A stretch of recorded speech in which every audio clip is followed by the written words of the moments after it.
Try mocking me again. Noah Carter set the wine bottle down hard enough to rattle every glass on the table, leaned in until his shadow fell across Victoria Ashford's plate, and said it again slower, so all 40 billionaires in the room could hear every word. I said try mocking me again. The billionaire froze. Her smile cracked. The fork slipped out of her fingers and hit the china with a sound like a gunshot in the silence. Because 30 seconds ago, Victoria Ashford, CEO of a company worth $11 billion, had laughed in this waiter's face and asked if his little girl was ashamed of him. And now the waiter was standing over her, and something in his voice had turned the whole room to ice. You built nothing, Noah said quietly. Every dollar you have, you're standing on top of something I made. And tomorrow morning, I'm going to prove it in front of the entire world. Here's the twist that even Victoria didn't see coming. The man in the cheap uniform holding her wine wasn't a waiter at all. He was the ghost of the empire she'd stolen, and he'd just found out her billion-dollar launch was 6 weeks from destroying her. Before we go further, drop your city in the comments so I can see how far this story travels tonight. And if you believe dignity is the one thing money can never buy, subscribe and stay with me all the way to the end. Because you are not going to believe how this billionaire falls. The dinner had been going for 2 hours before Victoria Ashford decided the waiter was the most interesting thing in the room. She hadn't planned it that way. The Fairmont Olympics Grand Ballroom held 40 guests that night, hand-picked, each one worth more than most towns in America. Her chief financial officer sat to her left. 2 venture partners from Silicon Valley sat across from her. A senator's aide hovered near the far end of the table, pretending he wasn't taking notes. This was Victoria's dinner, her guest list, her theater. And she had run out of things to say to the people she'd invited. So she watched the man in the black vest. He was older than the other servers, that was the first thing. Most of the staff at the Fairmont looked like they'd been assembled in a lab, young, symmetrical, forgettable. This one had gray coming in at the temples and lines around his eyes that said he'd earned every one of them. He moved differently, too. Not rushed, not nervous. He set down plates like a man who'd decided long ago that no task was beneath doing well. That, more than anything, irritated her. You, she said when he came around with the second bottle of Bordeaux. What's your name? Noah, ma'am. Noah. She rolled it around like she was tasting it. How long have you worked here, Noah? 6 years at this property, longer in the industry. Longer in the industry, she repeated, and a few of the guests smiled because they knew that tone. It was the tone she used in board meetings right before she fired someone. So this is a career for you, not a stopgap. Not something you're doing while you figure out your life. This is the life. Noah finished pouring the CFO's glass. It pays the bills, ma'am. Does it? She leaned back. Because I look at you and I think, God, that man is what, 40-45, and he's still carrying bottles. Somewhere along the line, something didn't work out. A business maybe. A marriage. Something. The table had gone quiet in that particular way rooms go quiet when the powerful person starts hunting. Nobody wanted to be next. Everybody wanted to watch. 41, Noah said. 41. Victoria smiled. And do you have family?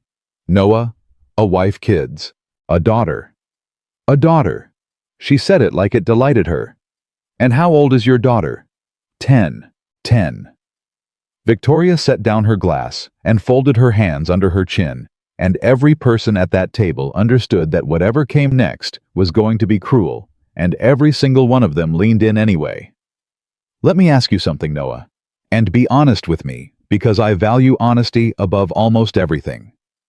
When your 10-year-old daughter tells her friends at school what her father does for a living, when they ask her, "Hey, what's your dad do?"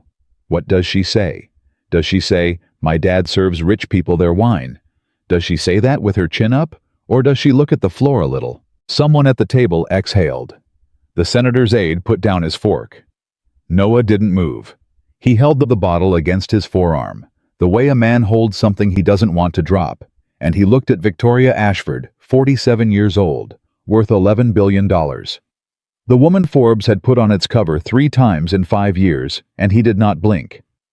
My daughter, he said, knows exactly what her father does, and she's not ashamed of a single second of it. Of course she isn't. Victoria's voice went soft, almost tender, which was worse. Children are loyal. They forgive us for everything, don't they?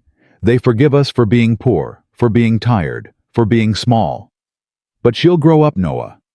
And one day, she'll walk into a building like the one I run, and she'll see what a life actually looks like when someone reaches for it, and she'll come home, and she'll look at you differently. They always do. She picked her glass back up. I'm not trying to hurt you. I'm trying to help you see reality. There are people who build things in this world, and there are people who serve the people who build things. You've made your peace with which one you are. I just wanted to hear you say it out loud. The ballroom was silent now. Even the string trio in the corner had stopped between songs. 40 of the wealthiest people in the Pacific Northwest were watching a billionaire dismantle a waiter, and the terrible thing. The thing none of them would admit later was that it was entertaining. Noah set the bottle down on the tray stand, slowly, deliberately. He straightened the napkin over his arm, and when he spoke his voice didn't rise, it dropped so that everyone had to lean in to catch it. You can mock me tonight, Ms. Ashford. The pause stretched. But tomorrow, your company may wish you'd listened. For 1 second, one single second, something flickered across Victoria Ashford's face. Not fear. She didn't do fear. But attention. The way a predator's ears turn at a sound it can't quite place. Then she laughed. Bright, easy, dismissive. Oh, that's marvelous. That's genuinely marvelous. Your company may wish you'd listened. She turned to her CFO. Did you get that, Harold? Write it down. I want it embroidered on a pillow. The table exhaled into laughter, grateful for permission. You're a poet, Noah. Truly. Now more wine. The Napa this time. And do smile. It's a party. Noah nodded once. Right away, ma'am. He turned and walked toward the service door, and if anyone had been watching closely, but nobody was, they'd already moved on. They'd have seen that his hands weren't shaking. Not even a little. In the kitchen, the head server, a wiry man named Dev, who'd worked the Fairmont floor for 19 years, caught Noah by the elbow. What was that? What was what? Table 1 just went dead silent for 30 seconds. I could hear it from here. What did she say to you? Noah pulled a fresh bottle from the rack and checked the label. She asked if my daughter was embarrassed by me. Jesus, Dev winced. And you said? I said no. That's all. Noah looked at him. I told her that tomorrow her company might wish she'd listened tonight. Dev stared. Then he laughed uneasy. Man, you can't say stuff like that to Victoria Ashford. You know who that is. That woman gets people fired for looking at her wrong. She once had a valet let go because he scratched her car door. Didn't even scratch it. She just thought he did. You've got a kid at home. You can't be picking fights with billionaires over dinner. I didn't pick a fight, Noah said. I answered a question. He pushed back out through her, before Dev could argue back into the warm gold light and the low hum of powerful people talking about themselves, and he refilled every glass at that table without spilling a drop. And Victoria Ashford didn't look at him again for the rest of the night, but he looked at her. Once. When she was mid-sentence laughing at something the CFO had said, her whole face lit up with the particular joy of a person who has never in her adult life been told no. And Noah Carter thought, you don't remember me. Of course you don't. But I remember you. I remember all of it. He got home a little after midnight. The apartment was small, 2 bedrooms in a building in the Central District where the radiators clanked and the neighbors' arguments came through the walls like weather. He let himself in quietly, hung his coat, and stood in the dark, listening. From the hallway, he could hear the babysitter's TV murmuring low. Hey, Renata, he whispered, coming into the living room. Sorry I'm late. Big table ran long. The girl, 19, from the 3rd floor, uncurled from the couch and gathered her things. It's fine. She went down around 9. She fought it, though. Wanted to wait up for you. She always does. He pressed some folded bills into her hand. Homework done. Math and the reading. She said the science thing isn't due till Thursday. Renata paused at the door. She's a good kid, Noah. She told me tonight she's going to buy you a boat someday, so you don't have to work anymore. Noah smiled, and it was the first real smile he'd worn in hours. A boat, huh? A big one, with a hot tub. Of course. Good night, Renata. When she was gone, he went down the hall and eased open Emma's door. She was asleep sideways, one arm flung off the bed, her science folder open on the floor where it had slid. He picked it up, set it on the desk, and stood there a moment, just watching her breathe. 10 years old. His whole life fit inside this room. She stirred. Dad. Hey, go back to sleep, sweetheart. Was it a good night? Her voice was thick and soft. Did you get good tips? The best. He lied gently. Sleep. Love you. Love you more. Always more. He closed her door and stood in the dark hallway and let out a breath he felt like he'd been holding since the ballroom. Then he went to the closet. At the back behind the winter coats and a broken lamp he kept meaning to fix, there was a plastic storage bin. He pulled it down, sat on the edge of his bed and opened it. Inside were the things he never showed anyone. Old photographs, a wedding ring on a chain, and underneath in a manila envelope soft, with handling a stack of documents 15 years old. He didn't need to read them. He knew them by heart. But he took the top page out anyway and held it under the lamp. Certificate of Formation, Meridian Logistics Systems, Inc., Co-founders, Daniel Okafor, Noah Carter. And below that, in the section that made his jaw tighten every single time, Chief Architect N. Carter. He set the page down and picked up the next one. A patent filing. His name on it. The core routing algorithm. The thing that let a shipping network reroute itself in real time when a port shut down, or a truck broke down, or a storm ate 3 days off a delivery window. It had been his idea.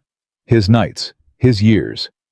He'd sketched the first version of it on a napkin in a diner in Tacoma when Emma wasn't even a thought yet, when his wife Sarah was still alive and used to bring him coffee at 3 a.m. and say, "You're going to change how the whole world moves, things aren't you?" And he had.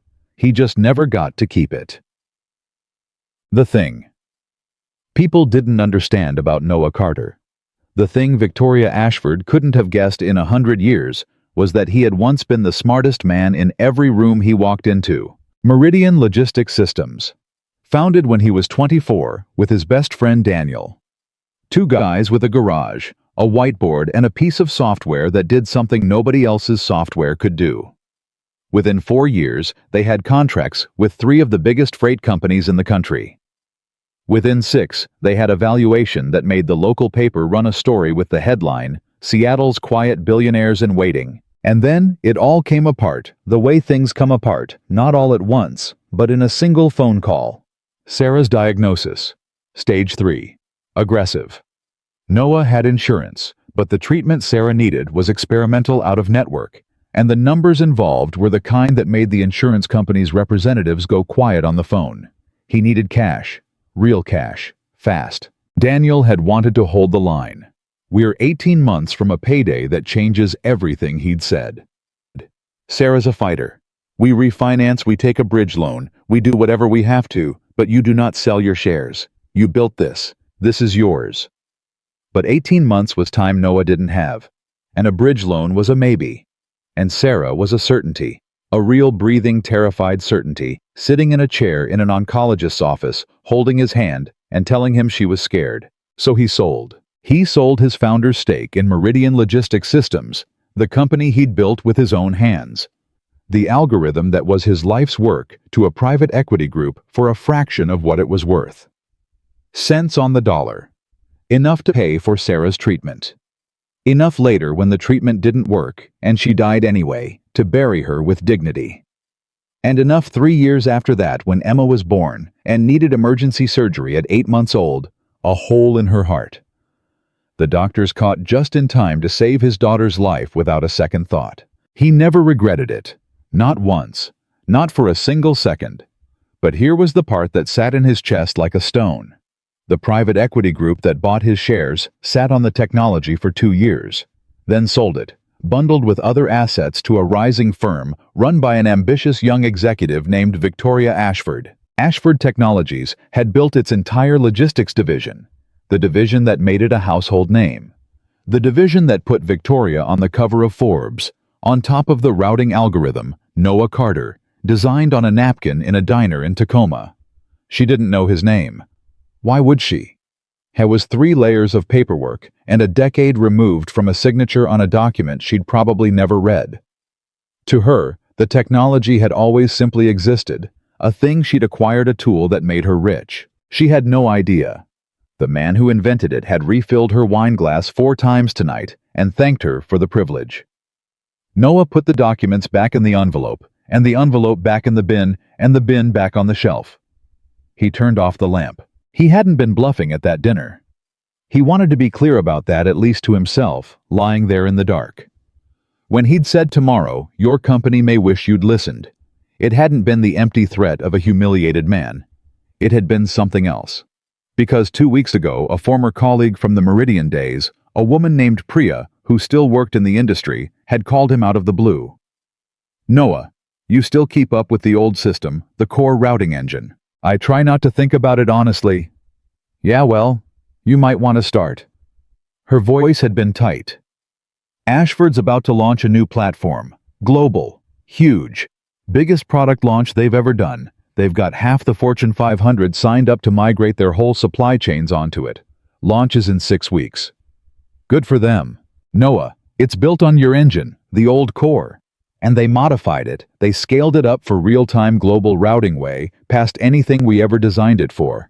And I've seen the specs." A pause. "It's going to fail." He'd sat down slowly. "What do you mean fail?" "I mean the load balancing breaks down past a certain threshold. There's a cascade condition in the rerouting logic. You'd know exactly what I'm talking about. You're the one who flagged it back in the day. Remember, you put a hard cap on concurrent reroutes because past that number, the whole system starts eating itself. They took the cap out, Noah. They took it out to hit their scale numbers for the demo. It'll run fine in a controlled launch.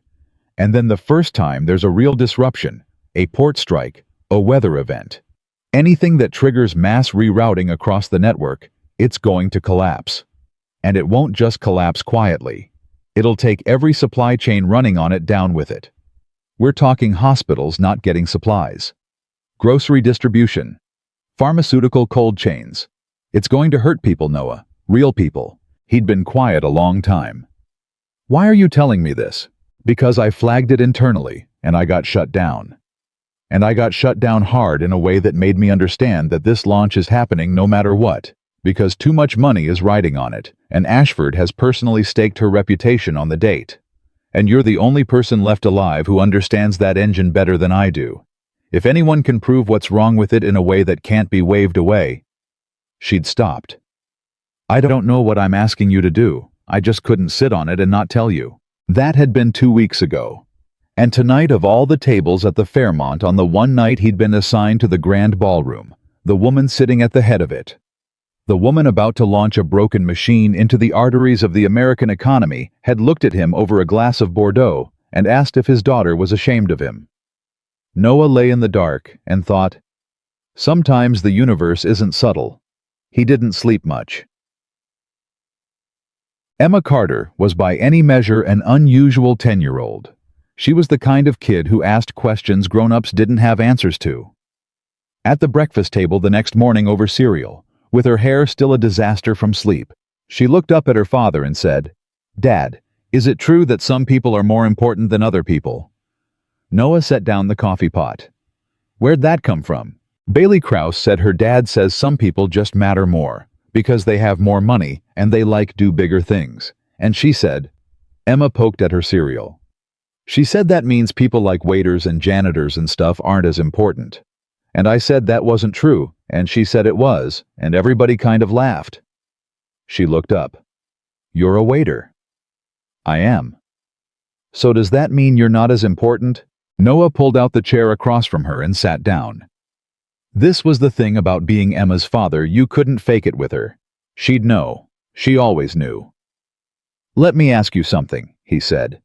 "When your grandma was sick, remember 2 years ago, when she was in the hospital?" "Yeah." "Who took care of her? Who brought her food and changed her sheets and helped her walk to the bathroom and sat with her when she was scared at 3 in the morning?" Emma thought. The nurses. And the aide guy. Marcus. She liked Marcus. Marcus. Right. Now the man who owns that hospital. The one whose name is on the building. Did he ever come sit with your grandma at 3 in the morning? Emma almost laughed. No. So who mattered more to your grandma in the moment she needed someone? The man whose name is on the building, or Marcus who held her hand? Emma was quiet. Then slowly, Marcus. There you go. Noah reached across and tucked a piece of hair behind her ear. Here's the truth, and I need you to really hear it because a lot of people are going to spend your whole life trying to convince you it's not true. Nobody is more important than anybody else. Not the CEO, not the janitor, not the president, not the guy who cleans the president's office. Some people have more money.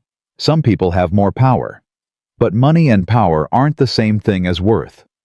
A person's worth isn't something you can buy, and it isn't something anybody can take away from you. It's just yours. You were born with it. You'll die with it. And in between, the only person who can ever really lose it for you is you. By the way you choose to treat people. He tapped the table. You understand? Emma nodded slowly. Then she said, So what do I tell Bailey Krause? Noah grinned. Tell Bailey Krause that her dad's the one who taught her to look down on people, and someday she's gonna have to unlearn it, and it's gonna be a lot harder for her than it is for you. Emma grinned back. Can I say that exactly? Maybe soften it a little. She laughed, and the laugh went straight into his chest, and for a moment, the ballroom and the algorithm and the storm he could feel coming all fell away, and there was just this, his daughter laughing at the breakfast table, worth more to him than every dollar in Victoria Ashford's empire. He walked her to school. He always walked her to school. And when she disappeared through the doors with her too big backpack, he stood on the sidewalk a moment longer than he needed to, and then he took out his phone and called Priya. It's Noah, he said. I want to see the specs, all of them. I want to see exactly what they did to the engine. There was a pause on the line. You sure? Because once you look, you can't unlook. And these people don't play. Noah watched the school doors. I met her last night, Ashford. She was at a dinner I worked. She didn't know who I was. You're kidding. She asked if my daughter was embarrassed to have a waiter for a father. Priya let out a slow breath. Oh, Noah. Send me the specs, Priya. Send me everything. The specs came that afternoon, encrypted to an email account Noah hadn't used in years. He waited until Emma was in bed. Then he sat at the little desk in the corner of the living room, opened the files, and began to read. And within 20 minutes, the years fell away. It was strange and a little frightening how fast it came back. 15 years of pouring wine and carrying trays and helping with fourth-grade math.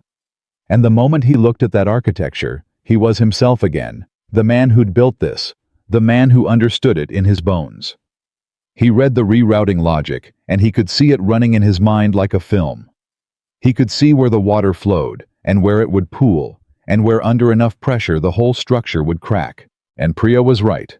God, she was right. They'd taken the cap off.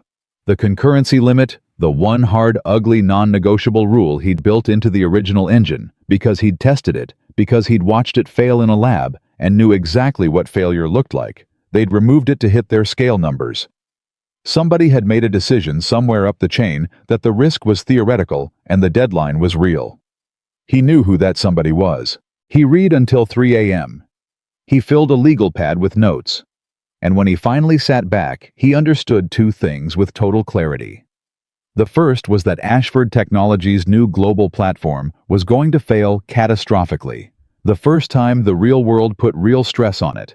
And when it did, it was going to hurt an enormous number of people who had never heard of Victoria Ashford and never chosen to trust her with their medicine and their food. The second was that he was the only person alive with both the knowledge to prove it and no corporate leash to stop him from doing so.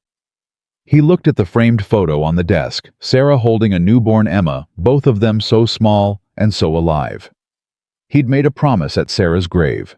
He'd promised he'd raise their daughter to be a person of substance, to be brave when it was hard, to do the right thing even when the wrong thing was easier and safer and paid better. What kind of father tells his kid that he thought, and then looks the other way, when he's the only one who can stop something terrible? He picked up his phone one more time. It was 3 a.m., but he wasn't going to sleep anyway. He drafted an email, professional, precise, unemotional, to Ashford Technologies' General Counsel and their Chief Technology Officer. He identified himself. He laid out the flaw. He attached his original patent documentation, the parts that showed the concurrency cap and why it existed. He explained in language no engineer could dismiss exactly what would happen at launch. He did not threaten. He did not gloat. He simply told the truth and asked them to delay the launch and fix the engine before it hurt someone. He signed it, Noah Carter, Chief Architect, former Meridian Logistics Systems. He read it 4 times, then he sent it. And somewhere across the city, in a glass tower, 40 floors above the streets, she believed she owned a machine in Victoria Ashford's Security Operations Center, flagged an unusual email, cross-referenced a name against 15-year-old acquisition paperwork, and began silently to change everything. The reply did not come from the General Counsel or the CTO. It came 2 days later in the form of a phone call to the Fairmont Olympics HR department. Noah found out when his manager, a decent man named Terrence, who'd never had a problem with him in 6 years, called him into the little office behind the kitchen with a face like a funeral. "Noah, sit down." "What's going on, Terrence?" Terrence didn't sit. He stood behind his desk and rubbed the back of his neck and couldn't quite meet Noah's eyes. "I got a call this morning. From upstairs. Corporate. Somebody very high up got a complaint about you from a very important guest. Ms. Ashford's people. They're saying you were hostile, that you threatened her, that you made political comments and made the whole table uncomfortable." Noah went very still. "That's not what happened." "I know it's not." Terrence finally looked at him. "I know it's not, Noah, because I know you, and I know how these people operate. But the thing is, Ashford Technologies books the grand ballroom 14-15 times a year. Product launches, investor dinners, the whole thing. They are one of this hotel's biggest clients. And when a client like that calls and says this person makes us uncomfortable," he spread his hands helplessly. I don't have the room, man. I'm sorry. I fought for you upstairs, I did. But it's not my call anymore." Noah closed his eyes. "You're firing me." "I'm being told to let you go. There's a difference, but I know it doesn't feel like one." Terrence sat down heavily. "There's a severance. 2 months. I pushed for that at least. And I'll give you the best reference anybody's ever written. But Noah, I gotta ask. What the hell did you do to a woman like Victoria Ashford? Guys like us, we're invisible to people like her. What did you do to end up on her radar?" Noah opened his eyes. And for the first time he understood, really understood what he was up against. He hadn't just insulted a rich woman's pride at a dinner. He'd sent her General Counsel proof that her company's flagship product was broken. And her response, her first response, before she'd even had her engineers verify a word of it, had been to reach out and crush the messenger. To find out where he worked and take it from him. Not because she was worried he was wrong, because she was worried he was right. "Terrence," Noah said quietly, "do you know what she's afraid of?" "What?" "That's the wrong question." He stood up. "The right question is why a woman with $11 billion is afraid of a waiter at all." He picked up his coat off the chair. "I built something a long time ago, and she's about to break it in a way that's going to hurt a lot of people. I told her so, politely, in writing. And this." He gestured at the office, the pink slip on the desk, the whole quiet machinery of his firing. "This is her answer." Terrence stared at him. "Noah, if what you're saying is true, if you've got some kind of proof of something, you need to be careful. You've got a little girl. People like Ashford, they don't just fire you and stop. They finish things. You go up against her, you're gonna find out real fast how it feels when someone with unlimited money decides to make your life a problem." "I know," Noah said. "Then why are you smiling?" Because he was. He hadn't even realized it. "Because," Noah said, pulling on his coat, "for 15 years, I've told my daughter that a person's worth isn't something anybody can take from you. And I've spent 15 years wondering if I actually believed it, or if it was just something a broke waiter tells his kid to make them both feel better." He paused at the door. "I guess I'm about to find out." He shook Terrence's hand. He thanked him and meant it. And then he walked out of the Fairmont Olympic for the last time, into the gray Seattle afternoon, unemployed at 41, with 2 months of severance, and a 10-year-old at home, and a dead wife's photo on his desk, and the entire weight of Victoria Ashford's empire now turning slowly to face him. And he was not afraid. That was the thing he'd remember later, when it got so much worse than this, when the videos started, when the articles came, when they came for his name and his reputation, and even God help them tried to come for Emma. He'd remember standing on that sidewalk in the cold, with nothing left to lose, and realizing that a man with nothing left to lose is the most dangerous man in the world, to someone who's built her entire life out of things that can be taken away. He took out his phone. He had a voicemail. He almost didn't check it, but he did. It was Priya. Her voice was different this time. Frightened. "Noah, they know. They know I sent you the specs. I just got walked out of the building by security. Someone's coming after me too. And Noah..." A shaky breath. "The email you sent. It went all the way up. To her. Ashford's got a name for you now. And I heard someone in legal say she wants you handled." Those were the words. Handled. "Whatever you're planning, whatever you're going to do." The message cut close to the edge of the recording. "Do it fast, because she's not going to fight fair, and she's not going to fight slow. Watch your back. Watch your daughter. And Noah." The last part came out almost as a whisper. "I'm sorry I dragged you into this, but I'm also really, really glad it's you." The message ended. Noah stood on the sidewalk for a long moment. Cars hissed by on the wet street. Somewhere a bus sighed to a stop, and a woman in a glass tower 40 floors up was at that very moment saying his name out loud to a room full of lawyers and telling them she wanted it erased. He put the phone in his pocket. He had a daughter to pick up from school, and he had a war to win. The picking up of Emma from school that afternoon was the hardest thing Noah had done in years, and he'd done a lot of hard things. He stood at the chain-link fence with the other parents, most of them younger than him, most of them checking phones or chatting about weekend soccer games, and he watched the doors open and the flood of children come pouring out, and he thought about the fact that he no longer had a job, and that a woman worth $11 billion had that very morning said out loud in a room full of lawyers that she wanted him handled. And then Emma came running out with her backpack bouncing and her shoes untied, and her whole face lit up the way it always was when she saw him, and she threw her arms around his waist and said, "Dad, guess what, I got 100 on the science quiz."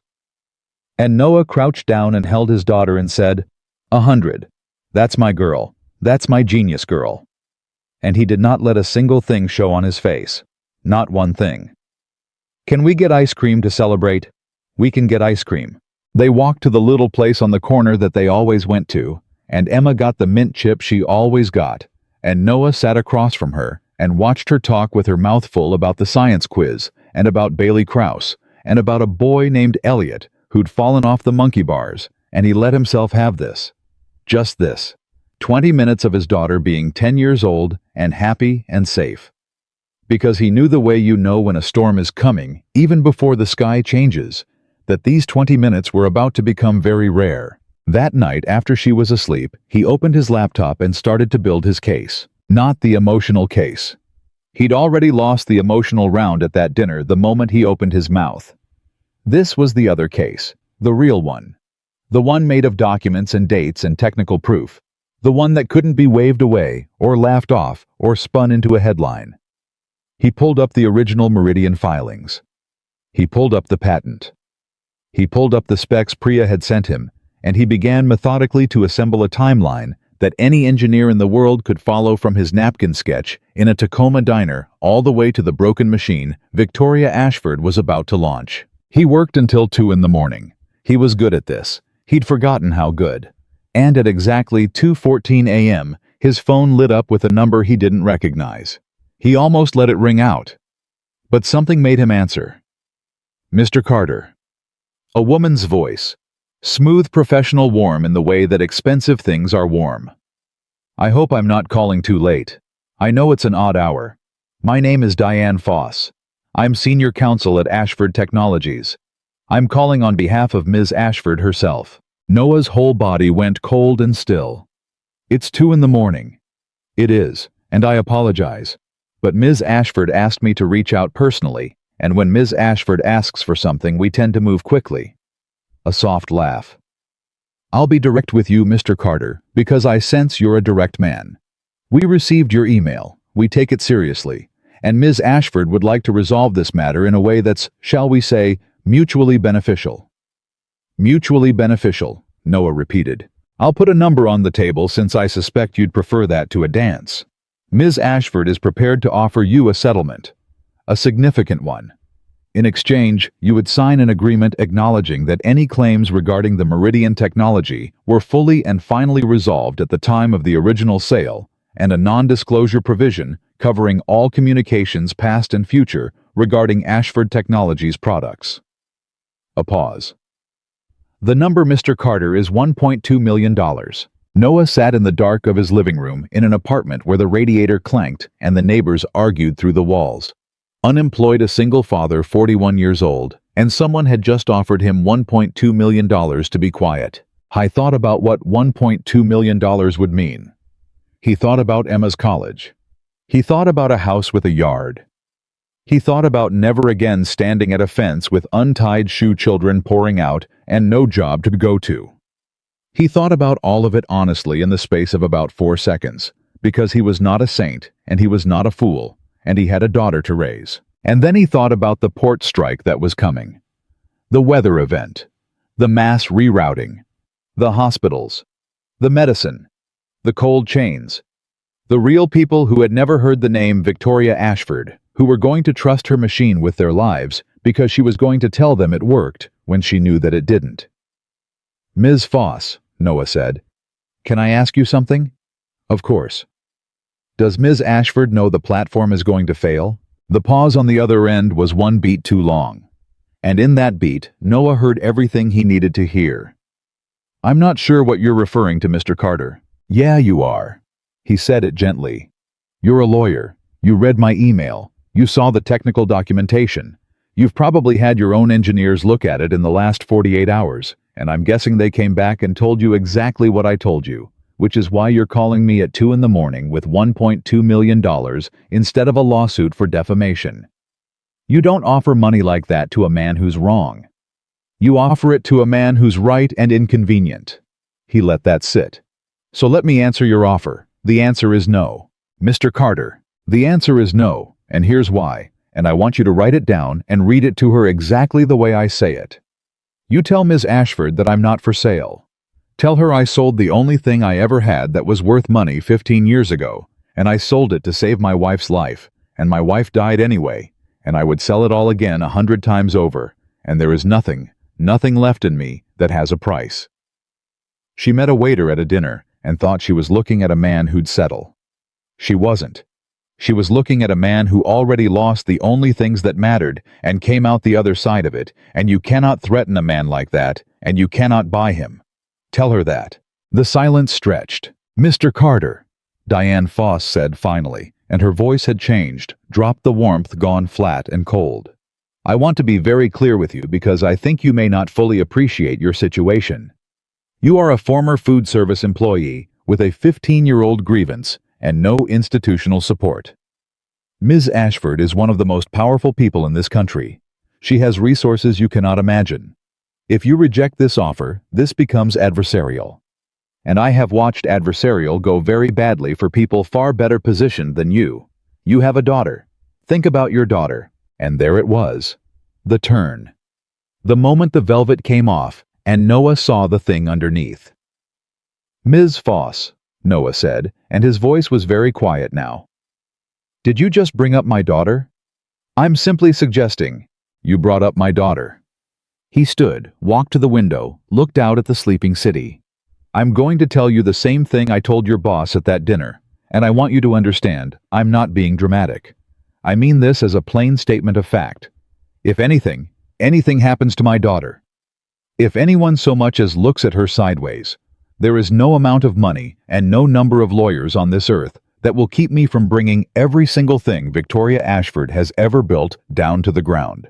Do you understand me? I have nothing left to lose. She has everything.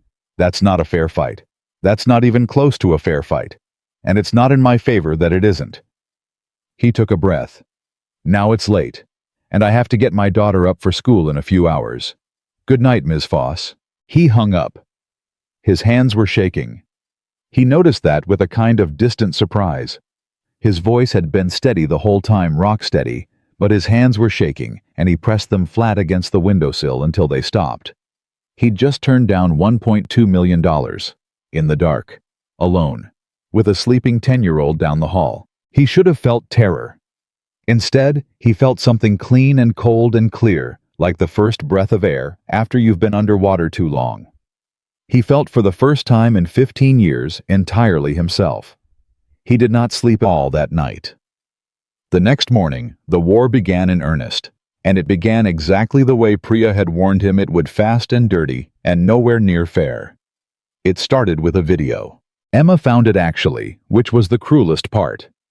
She was on the couch before school, watching something on her tablet, and she went very quiet, and then she said, "Dad," in a small voice that made his stomach drop before he even crossed the room. Someone had taken footage. Noah never figured out from where security cameras maybe, or a guest's phone of that night at the Fairmont. And they'd edited it, cut it, rearranged it. In the real moment, Noah had spoken quietly and with dignity. In the video, through the magic of editing, he loomed over Victoria Ashford, and his quiet words were cut into aggressive fragments, and someone had added a caption: "Unhinged waiter threatens billionaire philanthropist at charity dinner." The word charity was a nice touch. The dinner had been an investor event, but charity made her the victim and him the monster. It had 400,000 views. It had been posted 11 hours ago. "Dad, why does it say those things about you?" Emma's eyes were huge.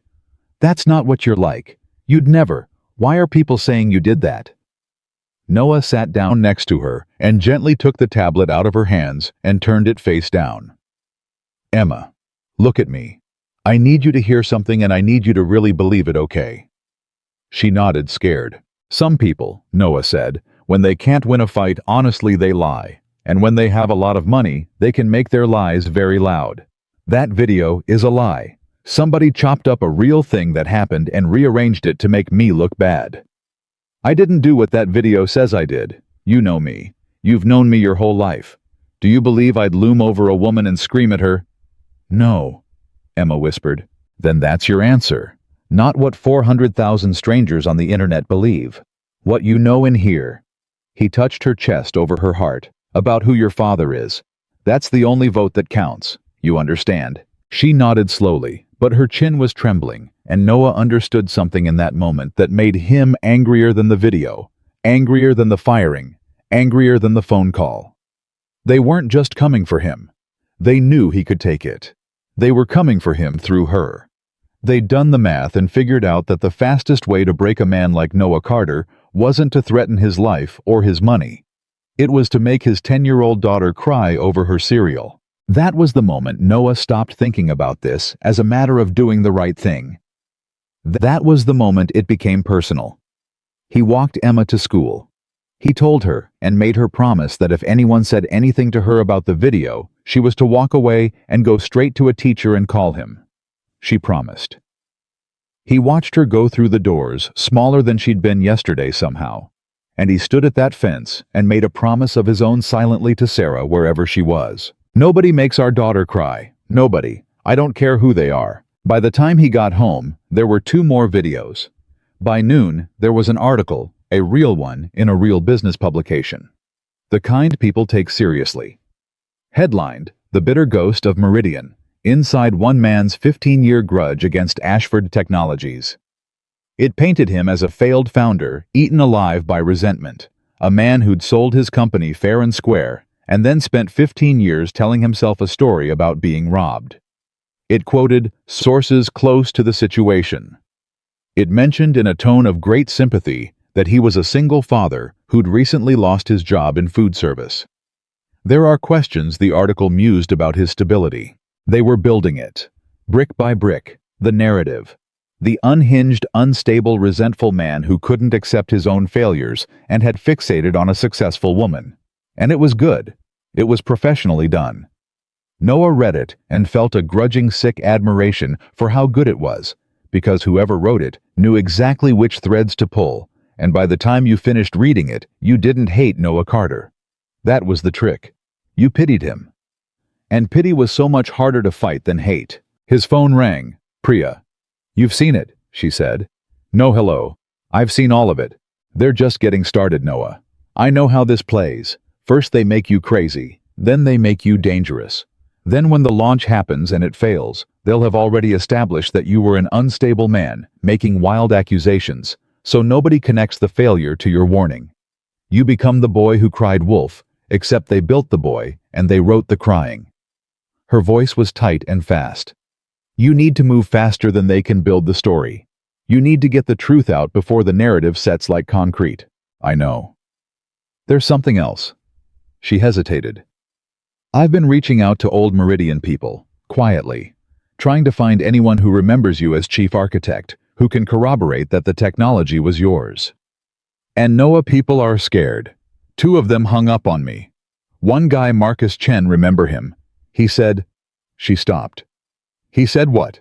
"He said he got a call from someone at Ashford, reminding him about a non-compete he signed years ago, reminding him that his current employer does a lot of business with Ashford Technologies.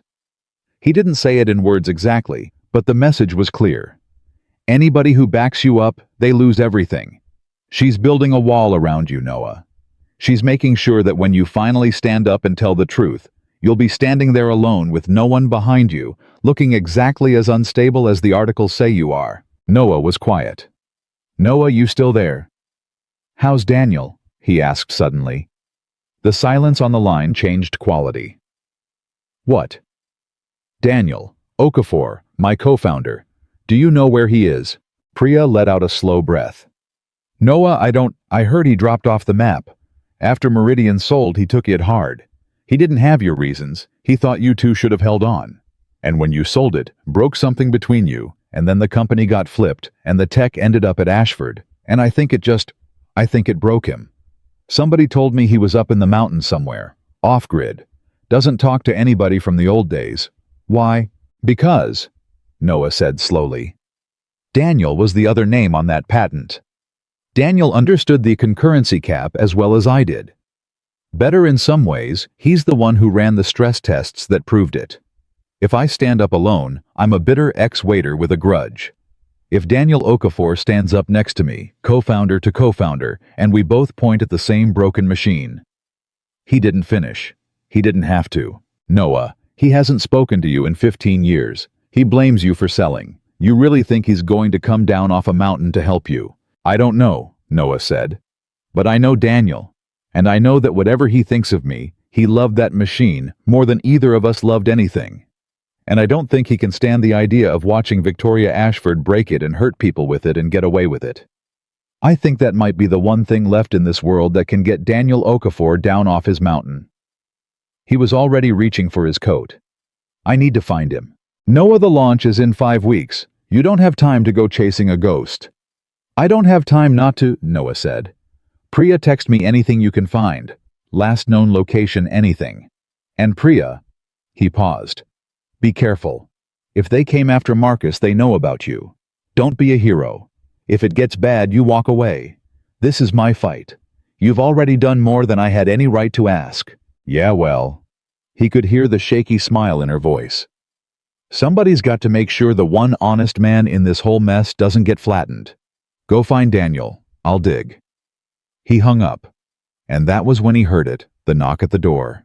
Not a normal knock. 3 sharp raps, evenly spaced, the kind of knock that belongs to people who have knocked on a lot of doors and expected them to open. Noah looked through the peephole. 2 men in good suits stood in the hallway. Not police. Something quieter and more expensive than police.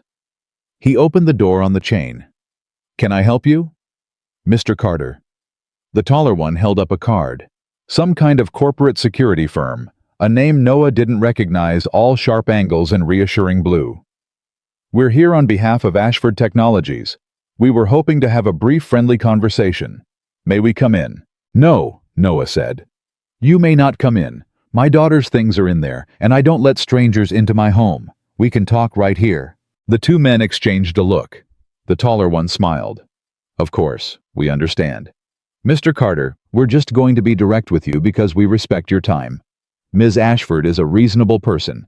The situation between you has gotten heated. Regrettable things have been said on both sides. She'd like to de-escalate. But she needs to know that you're willing to be reasonable too.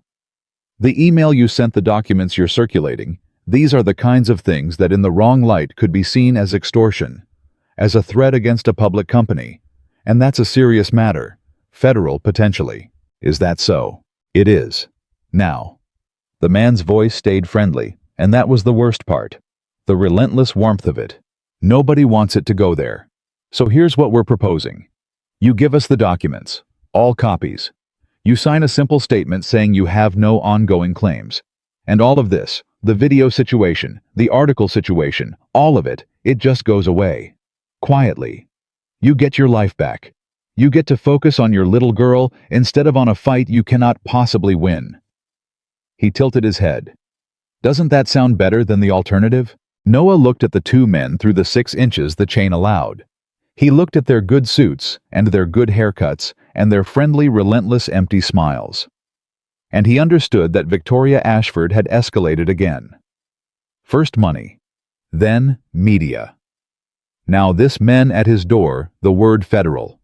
The specter of the whole machinery of power, turned against a single father in a 2-bedroom apartment. She was throwing everything at him. Everything. And it occurred to Noah standing there that you don't throw everything at a man you think is bluffing. You throw everything at a man you're genuinely afraid of. That thought made him smile. And the two men saw the smile, and something in their easy confidence flickered just slightly. I want to make sure I understand, Noah said. You came to my home where my 10-year-old daughter sleeps, to tell me that if I don't hand over proof that your company built a defective product that's going to hurt people, you'll have me charged with a federal crime. Do I have that right? The smile on the taller man's face didn't move. I think that's a very uncharitable way to... I think it's an exactly accurate way to characterize it, Noah said. And I want you to hear something, and I want you to take it back to whoever sent you.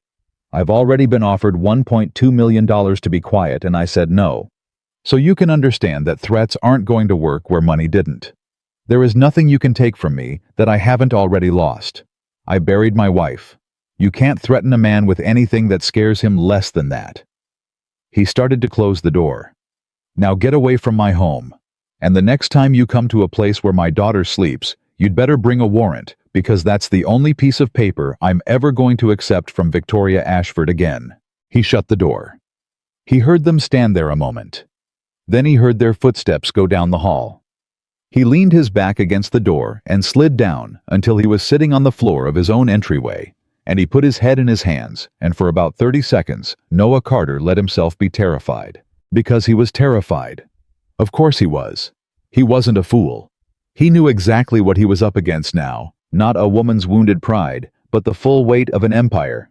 Money and lawyers and private security and media all pointed at his life like a gun. And he was one man. One unemployed waiter with a legal pad and a 15-year-old patent and a daughter he loved more than his own life. But then he thought about Emma. About her chin trembling over the tablet. About the fact that these people had made his little girl cry to gain leverage over him. And the terror burned off like fog in the sun, and what was left underneath it was something harder and colder and far more useful than fear. Resolve. He got up off the floor. He went to the closet, took down the plastic bin, and took everything out of it, every document, every photograph, every piece of proof. He photographed all of it, backed it up to 3 separate encrypted cloud accounts, and mailed physical copies to 2 people he trusted.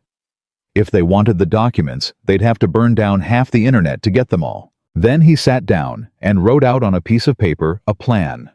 A real one. Because he understood now that emailing the general counsel and asking nicely had been naive. These people didn't respond to reason or evidence delivered privately where they could bury it. The only thing that could beat Victoria Ashford was the one thing she couldn't control: an audience. A room full of witnesses too large to intimidate and too public to buy.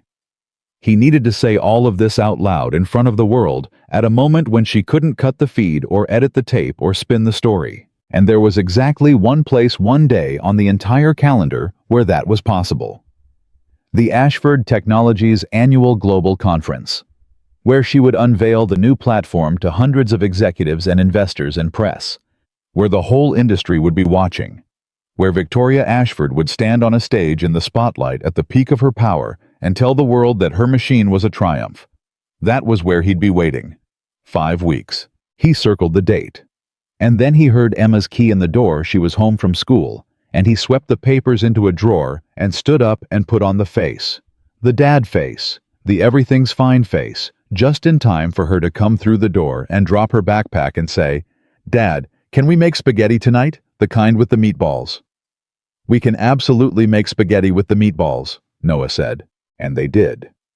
And that night, standing at the stove next to his daughter, while she stirred the sauce and told him a long, winding story about the science fair, Noah made a decision that he knew was going to make everything harder before it made anything easier. He was going to find Daniel Okafor, because 5 weeks was not much time, and he could not win this alone. And there was exactly one other person on earth who understood the machine the way he did, and who might hate what Victoria Ashford was about to do, enough to come down off a mountain and stand next to a man he hadn't spoken to in 15 years. The next morning after he dropped Emma at school, Noah didn't go home. He got in his old Corolla, the one with 200,000 miles on it, and he pointed it east toward the mountains, toward a ghost with a printout of a 15-year-old address that Priya had dug up at 3 in the morning and a note attached that just said, "Last known, no promises, please be careful." He drove. The city fell away, and the suburbs fell away, and the highway climbed into the foothills, and then the mountains, tall and cold and indifferent, and the higher he went, the worse the roads got, until he was on a gravel track that his GPS had given up on entirely, following handwritten directions and instinct and the fading light. And then, at the end of a road that barely deserved the name in a clearing halfway up a mountain, he found a small cabin with smoke coming out of the chimney and a truck out front older than his own. And standing on the porch, having heard the car long before it arrived, holding a rifle down at his side, not raised but not put away. Either was a man Noah hadn't seen in 15 years. Daniel Okafor was heavier than he'd been, and grayer, and his face was weathered by wind and altitude and something harder than either. But it was him. Unmistakably him. And when Noah got out of the car and stood there in the cold clearing, with his hands loose at his sides, Daniel looked at him for a long, long moment across 15 years of silence. And then Daniel Okafor said the first words he'd spoken to Noah Carter since the day the company sold. "You've got about 10 seconds to tell me why I shouldn't get back in my house and pretend I never saw you." And Noah, 41 years old, unemployed, hunted, terrified, and more certain than he'd ever been of anything in his life, looked his old friend in the eye and said, "Because Victoria Ashford is about to break the machine we built, and you're the only person left who can help me stop her. And I think you already know that, Daniel. I think that's the only reason you haven't gone back inside yet." The rifle didn't come up, but it didn't go down either, and the two men stood there in the cold 15 years, and one broken friendship, and one stolen empire between them, while the light died over the mountains, and the first star came out, and neither one of them moved.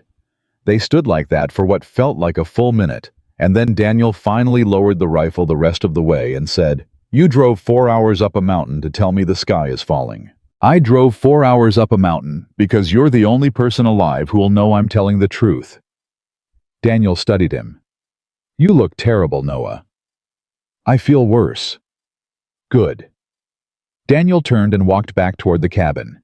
He didn't invite Noah in, but he didn't close the door behind him either, and after a moment, Noah understood that the unclosed door was the invitation, and he followed. Inside it was warm and spare and clean. A wood stove. Books, hundreds of them, stacked on shelves and floors. And on one wall, Noah stopped cold because there was a whiteboard. An actual whiteboard up here in the middle of nowhere, covered in equations and flowcharts in Daniel's cramped, furious handwriting. 15 years off the grid, and the man was still doing the work. Still thinking about systems and flows and the movement of things across a network. You didn't stop being what you were. You just stopped letting anyone see it. You never quit, Noah said quietly. I quit people, Daniel said. I never quit the work. Sit down. You want coffee? It's on the stove. I'm not pouring it for you. He dropped into a worn armchair and looked at Noah with those same sharp eyes that used to cut through a bad line of code in half a second. Talk. And don't waste my time with the parts I already know. I know she bought the tech. I know you sold. I've spent 15 years knowing exactly how we got here. Tell me the part I don't know. So Noah told him. He told him about the dinner and the firing and the video and the men at his door. And then he pulled out his phone and he showed Daniel the specs Priya had sent. And he watched his old friend's face as 15 years fell off it in about 90 seconds. Daniel scrolled. His jaw tightened. He scrolled more.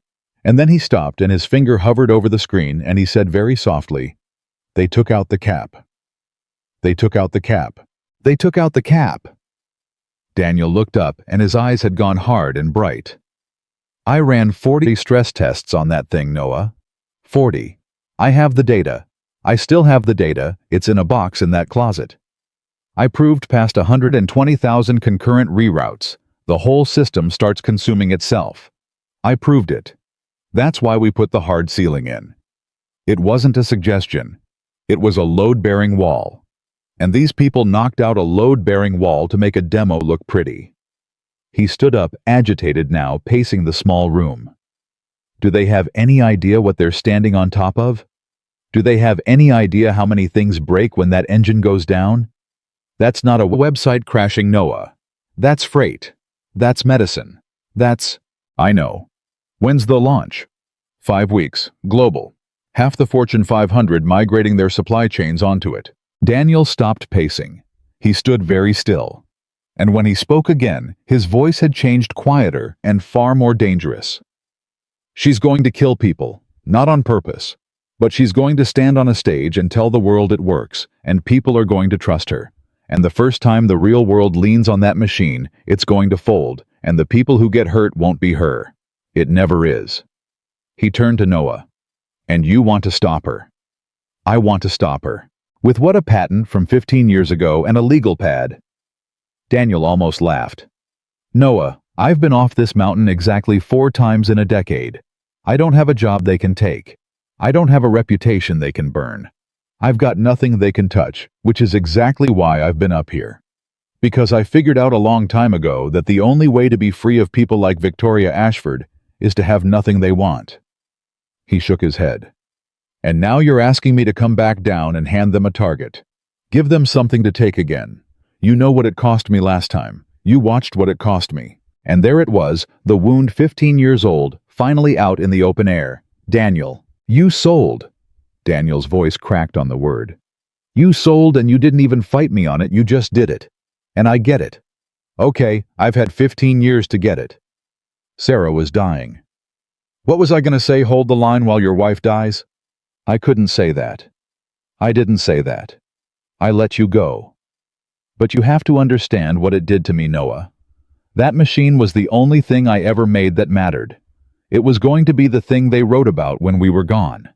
And I watched it get sold and flipped and handed to some ambitious woman who slapped her name on it and became a billionaire off the back of every all-nighter we ever pulled, and I couldn't do a single thing about it.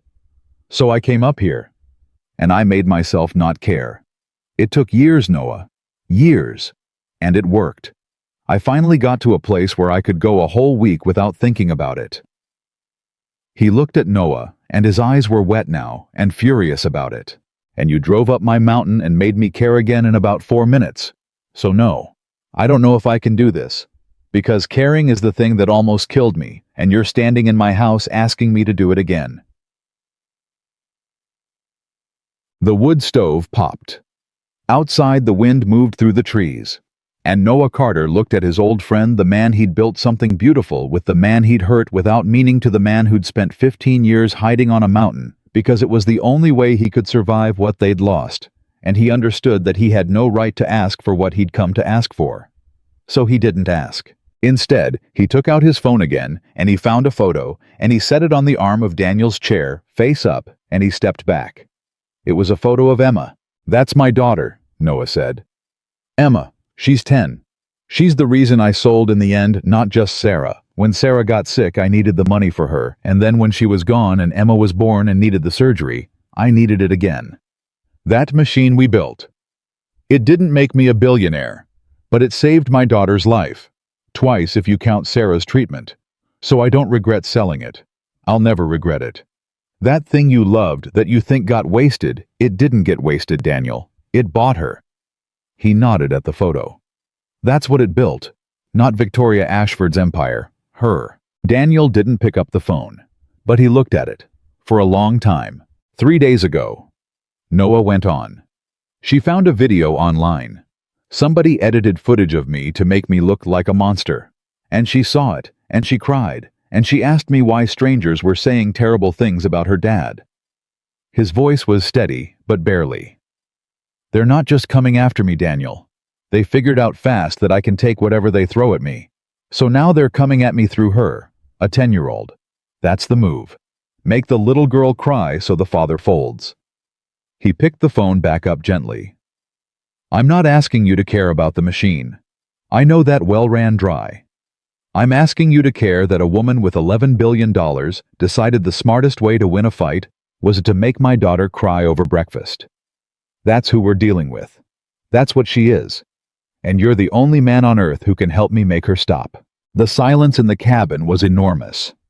And then Daniel Okafor put his face in his hands, and his shoulders shook once, and when he looked up, his eyes were red, but his jaw was set, and Noah knew before Daniel said a single word, he knew that he had him. I still have the stress test data, Daniel said roughly. All 40 tests. Raw.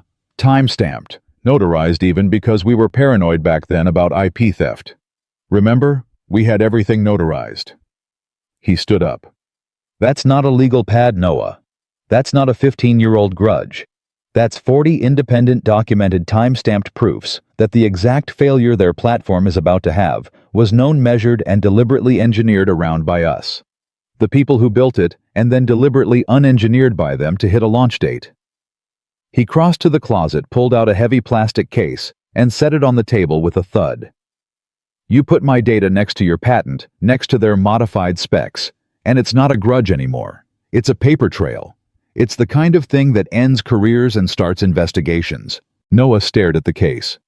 Daniel, do you understand what you're saying? If you come down off this mountain and stand next to me with that data, they'll come for me. I know. Daniel almost smiled. But here's the thing, Noah. I've spent 15 years making sure there was nothing they could take from me. Turns out that doesn't make you safe. It just makes you the most dangerous man they'll ever meet. Same as you. He looked at the photo of Emma still in Noah's hand. You gave up everything you had to save your girl. Least I can do is give up my quiet mountain to make sure she grows up in a world where the Victoria Ashfords of the world don't always win. He held out his hand. For old times. And for your daughter. And because that machine was ours, and I'll be damned if I let that woman break it. Noah shook his hand. And 15 years of silence ended right there in a warm cabin on a cold mountain, with a handshake and a plastic case full of the truth. But there was no time for reunion, and both of them knew it.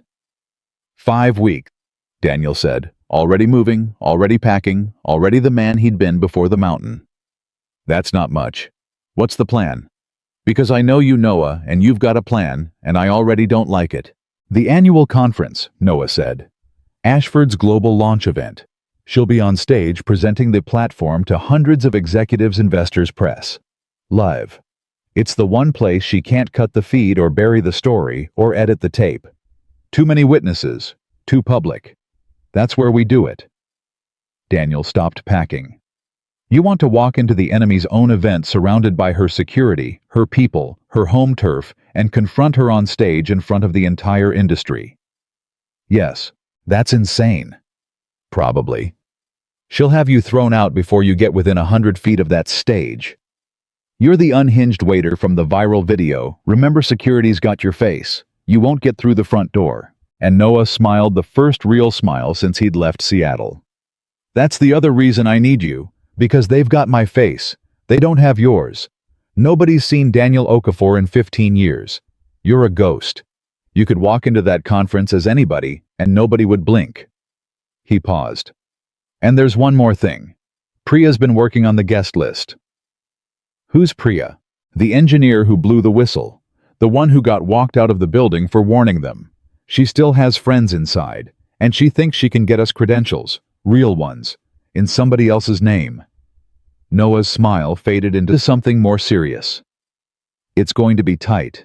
It's going to be dangerous. And if it goes wrong, we don't just lose, we hand them the perfect ending to their story. The unstable ex-founder and his crazy accomplice crashing a corporate event, proving everything the articles said. If we get up there, and we can't make the proof land in the first 2 minutes before security drags us off, we lose everything. Emma sees her dad on the news as a lunatic. You lose your mountain for nothing. Everything rides on those first 2 minutes. Daniel was quiet. Then he zipped the plastic case shut and picked it up. Then we'd better make sure the proof lands in the first 30 seconds, he said. Let's go to work. They drove back down the mountain that night, 2 men and a case full of evidence, headlights carving through the dark, and somewhere below them, the city waited. And in a glass tower in that city, Victoria Ashford was at that very moment being handed a report by Diane Foss that made her set down her drink very slowly. He went to the mountains, Foss said. Our people lost him on the gravel roads too remote to follow without being seen. But there's only one thing up there, Victoria. One person. Victoria's face didn't change, but her knuckles went white around the glass. Okafor. The co-founder. The other name on the patent. If Carter has him, if the two of them come at us together, then it stops being one man's grudge. Victoria finished the sentence quietly. She set the glass down. It becomes 2 founders and a documented technical case. She was silent for a long moment, staring out the window at the city lights 40 floors below. And then she said something that made Diane Foss go cold. How much do we know about the daughter's school? Foss hesitated. Victoria. I asked a question. I don't think that's a road we want to go down. There are lines legally that... I'm not talking about the child. Victoria turned. Her voice was perfectly calm, and that was the terrifying thing about her, that she could say the coldest things in the world in the warmest voice. I'm talking about pressure. A man like Carter has a weak point, and it isn't money, and it isn't threats. It's her. Everything he's doing for her. So we make it very clear, very legally, very deniably, that continuing this fight has consequences for the stability of her life. Custody questions. A father's fitness. An unemployed man publicly unstable dragging his child into a war with a public company. She smiled thin and cold. We don't touch the girl. We just make Noah Carter understand that if he keeps pulling on this thread, the whole fabric of his daughter's life could come apart. And I think, Diane, that a father who gave up a fortune to save that girl's life will give up a fight to keep it stable. Foss stared at her boss. And if he doesn't, he will. But if he doesn't, Victoria picked her glass back up. Then we'll have learned something important about what kind of man we're dealing with, and we'll adjust. She took a sip. Set up the launch security, full facial recognition at every entrance. If Noah Carter comes within a block of my conference, I want to know about it before he finishes parking. And Diane. She turned back to the window. Find out everything about Daniel Okafor. 15 years off the grid means 15 years of secrets. Everyone has a pressure point. Find his. Down in the city. Noah's phone buzzed. A text from an unknown number. He read it at a red light and his blood went cold. It was a photograph of Emma. Walking out of her school that afternoon, backpack on, laughing at something completely unaware. And below the photo, 3 words. Beautiful girl. Careful. Noah's hands tightened on the wheel until they ached. What is it? Daniel said. You just went gray. What? Noah didn't answer for a second. He couldn't. The rage in his chest was so total, so complete that he didn't trust himself to speak. Someone had followed his daughter. Someone had stood close enough to his 10-year-old to take her picture and then sent it to him as a warning, as a leash, as a way of saying, we can reach her whenever we want. He handed Daniel the phone. Daniel looked at it, and his face, which had softened over the course of the day, hardened back into something Noah recognized from the old days. The look Daniel got right before he solved an impossible problem. The look of a man deciding that something would not be allowed to stand. "Okay," Daniel said quietly, setting the phone down. "So that's who she is." "That's who she is. She just made a mistake." Daniel looked out the windshield at the dark road ahead. You know what her mistake was. She thinks that photo makes you weaker. She thinks she just found your leash." He turned to Noah. "But I've known you 20 years, Noah Carter, and I know exactly what that photo just did. It didn't make you weaker. It burned away the last thing holding you back. This morning, part of you still wanted to do this quietly, cleanly. Give her a chance to fix the machine and walk away. That part's gone now, isn't it?" Noah stared straight ahead. The light turned green. He didn't move for a second. Then he pressed the gas. "Yeah," he said. "That part's gone." He drove straight to Emma's after-school program, walked in, signed her out 3 hours early, and held her a little too tightly when she ran to him confused and happy. That night, he made a series of quiet arrangements. He sent Emma to stay with the one person on earth he trusted completely, his late wife's sister Carol, who lived 2 hours south in a small town where nobody knew the name Carter and nobody was watching any schools. He told Emma it was a special vacation with Aunt Carol. Emma, who was 10 and sharp and knew something was wrong, but knew her father even better, looked at him for a long moment and then said, "Dad, are you in trouble?"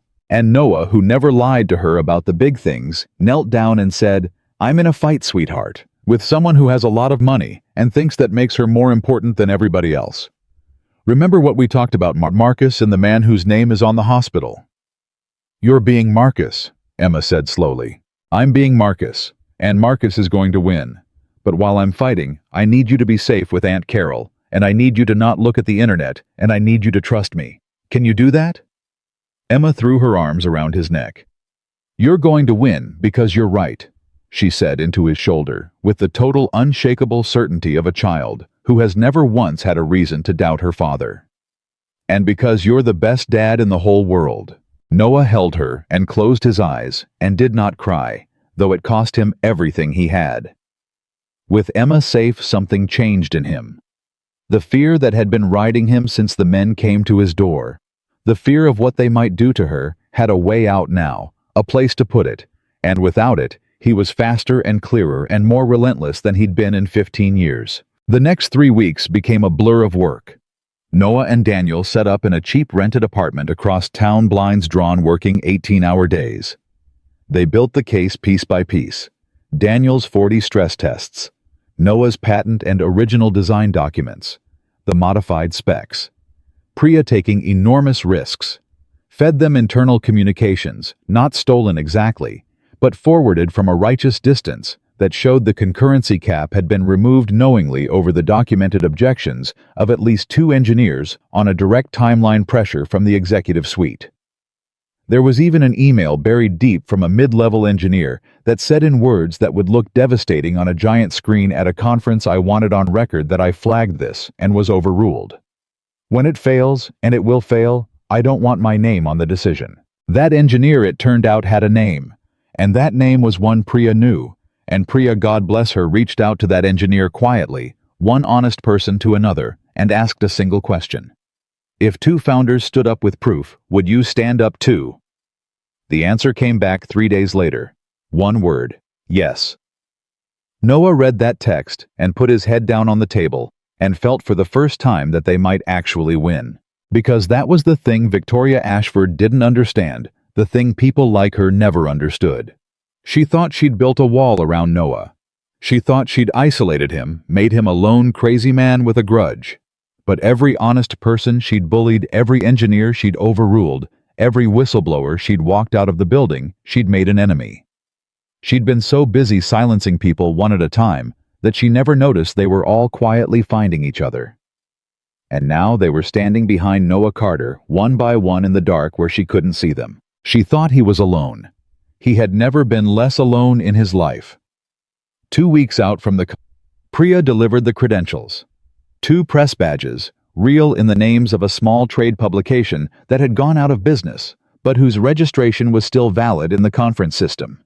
It was thin.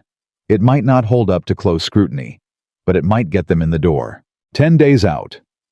Daniel finished the technical presentation, 40 slides that walked the entire failure chain from the original design to the deliberate removal of the cap, to the exact mathematical point at which the platform would collapse, projected onto a screen, so any engineer in that room would understand it in seconds, and no PR spin could survive it. 7 days out, everything nearly fell apart. Noah got a call from Carol, his sister-in-law, and her voice was shaking. "Noah, there was a man outside the house. Emma saw him from her window. She said he was just standing across the street looking at the house, and when I went out, he got in a car and drove off. Noah, they found us. I don't know how, but they found us." Noah's whole world tilted. They'd found Emma. Even 2 hours away, even with everything he'd done, they'd found her. I was in his car within 90 seconds. Daniel grabbed his arm. Noah, stop. Think. This is what she wants. She wants you to panic and run and forget the conference. If you go tearing down there, you might lead more of them right to her, and you blow up 3 weeks of work 7 days before the finish line. Think. That's my daughter, Daniel. I know. And I'm telling you, the best thing you can do for your daughter right now is win. You go move her again somewhere, even I don't know, somewhere off any record. But you do it smart, and then you come back and we finish this. Because the only thing that actually makes her safe, the only thing is Victoria Ashford being too destroyed to care about a 10-year-old ever again. That's the finish line. Don't lose it 7 days out. Noah sat in the car engine running torn in half. Every cell in his body screamed to drive to Emma. And Daniel's hand stayed on his arm steady, and Daniel's voice stayed calm, and slowly the animal panic receded, and the strategist came back. I didn't drive to Carol's. Instead, he made 3 phone calls, and by that night, Emma had been moved again quietly, carefully to a place arranged through a friend of a friend, a cabin with no connection to anyone in Noah's life, under a name that appeared on no record. He didn't even tell Daniel where. The only people who knew were Noah and the trusted friend who'd arranged it. If Victoria couldn't find out from anyone, she couldn't find Emma at all. He talked to his daughter on a burner phone that night. She was scared he could hear it, but she was also, and this undid him, trying to be brave for him. "I'm okay, Dad. Aunt Carol says the new place has a lake. I saw a deer. Are you almost done being Marcus?" "Almost, sweetheart. A few more days. And then I'm coming to get you, and we're going to get ice cream, and this is all going to be over. I promise." "You never break a promise."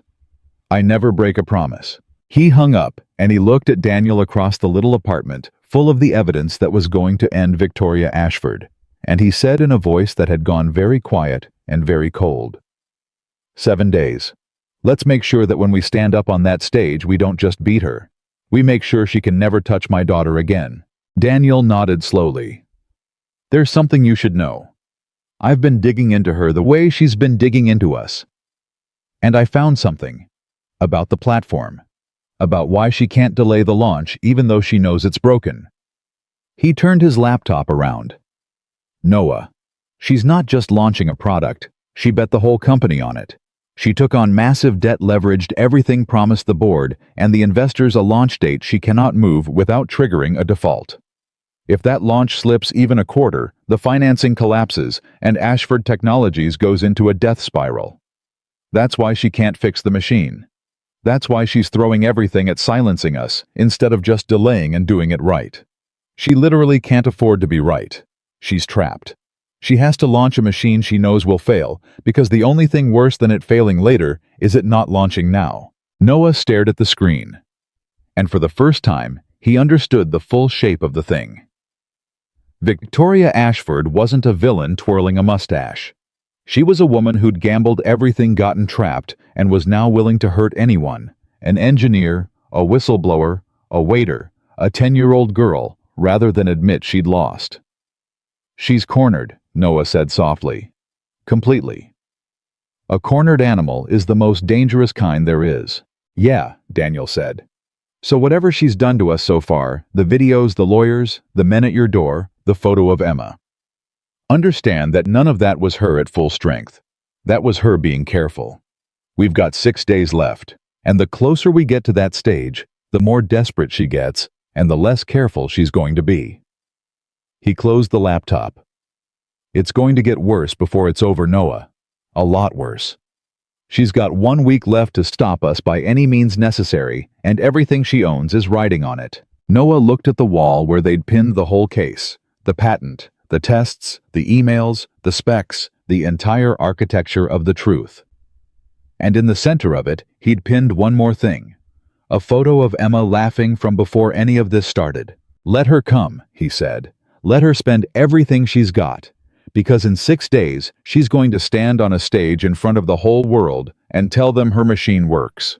And when she does, he touched the edge of Emma's photo. I'm going to be in that room, and I'm going to make sure that's the last lie Victoria Ashford ever gets to tell. The 6 days went fast, and each one brought a new attack exactly as Daniel had predicted. On day 5, the defamation lawsuit landed a real one. This time filed in court, $12 million, alleging that Noah Carter had engaged in a coordinated campaign of extortion and reputational harm against Victoria Ashford and Ashford Technologies. It was a nuisance suit designed to bury him in legal fees and paperwork to make him spend the last week before the conference finding a lawyer instead of building his case. Noah read the filing and set it aside without flinching. She's using the courts as a clock, he told Daniel. Trying to run out the time. Ignore it. We're not defending ourselves in a courtroom. We're doing it on a stage in 6 days in front of the whole world. On day 4 they got to Priya. She called Noah and her voice was hollow. They found the credentials, the press badges. Someone flagged them in the conference system. The trade publication came up as defunct, and now security's doing a full audit of every press pass. Noah, they invalidated them. Both of them. You're not getting in the front door on those badges. And, her voice broke, they traced them back to my access. I'm done. Whatever was left of my career, it's gone. They know it was me. Noah closed his eyes. 4 days out, and their way in had just evaporated. Priya, listen to me. Listen. You didn't do this for nothing. Do you hear me? You lit the match. Everything that's about to happen happens because you had the courage to make one phone call to a waiter you used to work with. Whatever it cost you, it was not for nothing. I need you to believe that. How are you going to get in now? I don't know yet, Noah said honestly. But we've come too far. We'll find a way. There's always a way. He hung up and turned to Daniel, and for the first time something like despair flickered in his chest. Badges are dead. Security's on full alert. Facial recognition on every door with my face in it. We've got 4 days no way in, and the whole industry about to watch her lie. He sat down heavily. Tell me you've got something. Daniel was quiet for a long moment. And then he said, there's one door they can't watch, and it's the one that's been standing open the whole time. What are you talking about? Me? Daniel leaned forward. Noah, think about it. They've got your face. They've built a whole story around you, the unhinged waiter, the bitter ex-founder. Your name is poison. But Daniel Okafor, I've been a ghost for 15 years. There's no viral video of me. No article. As far as that conference security knows, I don't exist. And here's the thing. He pulled up something on his laptop. Ashford's conference has a technical track. Breakout sessions. And 2 weeks ago, before all this, they put out a last-minute call for a replacement speaker on a panel about, and I quote, scaling distributed logistics systems for global deployment. A speaker dropped out. They're still short. And I have spent 15 years on a mountain becoming quietly one of the world's foremost experts on exactly that subject. I've got publications under a pen name. Real ones. Cited ones. He looked up. I can get invited in through the front door, as a speaker. As a legitimate expert on the very thing her platform is supposed to do. They'll roll out the red carpet for me. And once I'm in with real credentials in the building, Noah stared at him. You'd be inside their event legitimately with a speaking slot, with access to the technical infrastructure, the AV systems, the presentation network. Daniel's eyes were bright.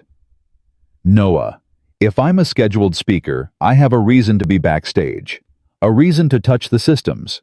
A reason to be exactly where we need to be when she takes that main stage. He sat back. It's thin. It's risky.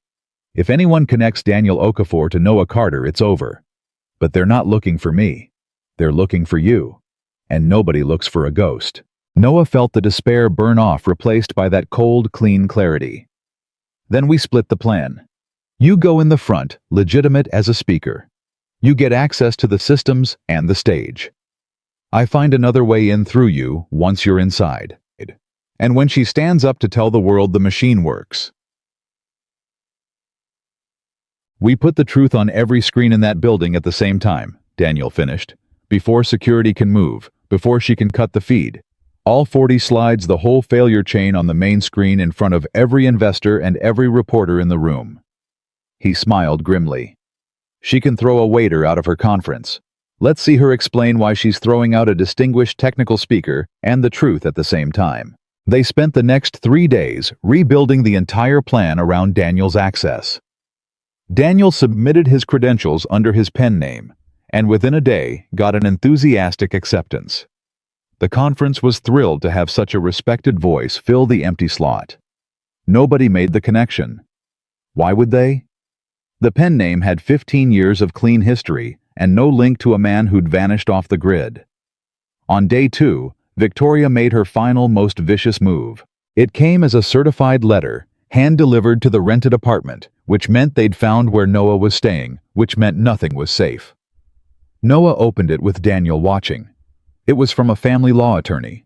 It was in careful, deniable legal language, the opening of a petition to question Noah Carter's fitness as a parent, citing his unemployment, his public instability as documented in numerous media reports, his erratic behavior, and his decision to remove his minor child from her established home and school and conceal her whereabouts. It requested a welfare investigation. It suggested that the child might be better served by a stable environment, while these serious questions were resolved. Noah's hands went cold. This was it.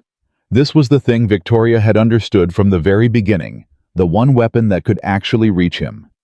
Not his money, not his safety, not his reputation. His daughter. The threat that if he didn't stop, she'd use the machinery of the courts to take Emma away from him, to declare him unfit to put his child in the hands of the state or of strangers, while lawyers with unlimited money dragged it out for years. He sat down slowly, and for a long moment the fight went out of him. Because this was different. This wasn't a threat to him. This was a threat to the one thing he'd given up everything to protect. And a small, terrified human voice inside him said, "Stop. Just stop. Sign whatever they want. Give them the documents. Keep her. She's all that matters. Nothing on that stage matters more than keeping Emma." Fold. He put his head in his hands. And Daniel didn't say anything. He didn't give a speech. He just walked over and set something on the table in front of Noah quietly and stepped back. It was the burner phone. "Call her," Daniel said softly. "Call Emma. Before you decide anything. Just call her, and then decide." Noah looked at the phone for a long time. Then he picked it up and dialed. Emma answered on the second ring. "Dad?" Her voice was bright alive, completely unafraid, because she didn't know. She didn't know any of it. The lawsuit or the letter or the men or the threat hanging over her whole life. "Dad, guessed Aunt Carol taught me to skip rocks, and I got one to go 4 times. 4. And there's this dog next door named Biscuit, and he likes me the best." Noah closed his eyes. 4 times, huh? That's amazing, sweetheart. When are you coming? You said a few more days. Is it a few more days yet? It's a few more days, Noah said. Emma, can I ask you something? Yeah. You remember what I told you about Marcus and the man whose name is on the hospital? About how nobody's more important than anybody else, no matter how much money they have. Yeah, I told Bailey Krause. She got mad. A pause. Dad, is that what your fight is about? Is the money person trying to act like she's more important than everybody? And there it was. Out of the mouth of a 10-year-old, the whole thing distilled. Noah opened his eyes. Yeah, baby, he said quietly. That's exactly what it's about. Then you have to win, Emma said with that total, unshakable certainty. Because if she wins, then it means the money person really is more important. And you said that's not true. You said it's the most important thing to know that it's not true. So you can't let her win, Dad. Because then everything you told me would be a lie. And you never lie to me about the big stuff. Noah Carter sat in a rented apartment with a letter on the table, threatening to take his daughter away and his 10-year-old daughter 2 hours away, and safe and unafraid had just handed him back his own spine. "No," he said, and his voice was steady again, steadier than it had been in weeks. "I never lie to you about the big stuff, and you're right, I can't let her win, so I'm not going to. Promise. Promise. I'm going to come get you in 3 days, and this is going to be over, and I'm going to have kept my promise. You skip some more rocks for me, okay? I want to hear about it when I see you." "Okay. Love you, Dad. Always more." "Love you more. Always more." He hung up. He looked at the letter on the table, the threat to take Emma, the most sophisticated and vicious weapon Victoria Ashford had deployed yet. And then he picked it up, and very calmly he tore it in half, and then in quarters, and he dropped the pieces in the trash. "She thinks that letter is her checkmate," Noah said, standing up, and something in his face had changed permanently. Some last soft thing had gone hard. "She thinks she finally found the one thing I won't risk. And she's almost right. There's nothing I wouldn't do to keep my daughter." He turned to Daniel. "But she got the logic backwards. She thinks the way to protect Emma is to fold. It's not. The way to protect Emma is to make sure that the woman who's threatening her is finished completely publicly, permanently finished, so that she can never pick up a phone or write a letter or send a man to a school ever again. Folding doesn't protect my daughter. Folding just teaches Victoria Ashford that the threat works and she'll use it forever." He picked up the plastic case of evidence. "The only way to protect Emma is to win. So we win. In 3 days. No matter what it costs." Daniel looked at his old friend, and there was something like awe in his face. "You know, most people you threaten their kid, they break. You just got harder. Because most people," Noah said, "still have things to lose that scare them more than losing their integrity.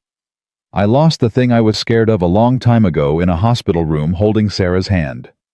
Everything since then has just been a question of whether I was going to raise our daughter to be brave or to be safe." He hefted the case. "I choose brave. Let's go end this." The morning of the conference arrived cold and gray. The Ashford Technologies Annual Global Conference took over the largest convention center in the city, thousands of attendees, hundreds of press, every major player in logistics and tech and finance in one place. All of them there to witness the unveiling of the platform that Victoria Ashford had bet her entire empire on. Security was extraordinary. Facial recognition at every entrance. Private guards at every door. And somewhere in the system, Noah Carter's face was flagged in red. Daniel walked in the front door at 8:40 in the morning, badge around his neck, pen name printed neat and official, a distinguished technical speaker arriving for his panel. The security guard scanned his credentials, smiled, and waved him through. 15 years off the grid, and Daniel Okafor walked into the enemy's fortress like he owned it, because to everyone in that building, he was exactly who his badge said. He was a respected expert, an honored guest. He texted Noah from inside. "I'm in." Nobody blinked. "Working on the AV access now. Keynotes at 11. She takes the main stage at 11 sharp. That's our window." Noah in the Corolla 3 blocks away read the text and let out a breath. "Copy. Get me a way in. I'll be ready." The next 2 hours were the longest of Noah's life.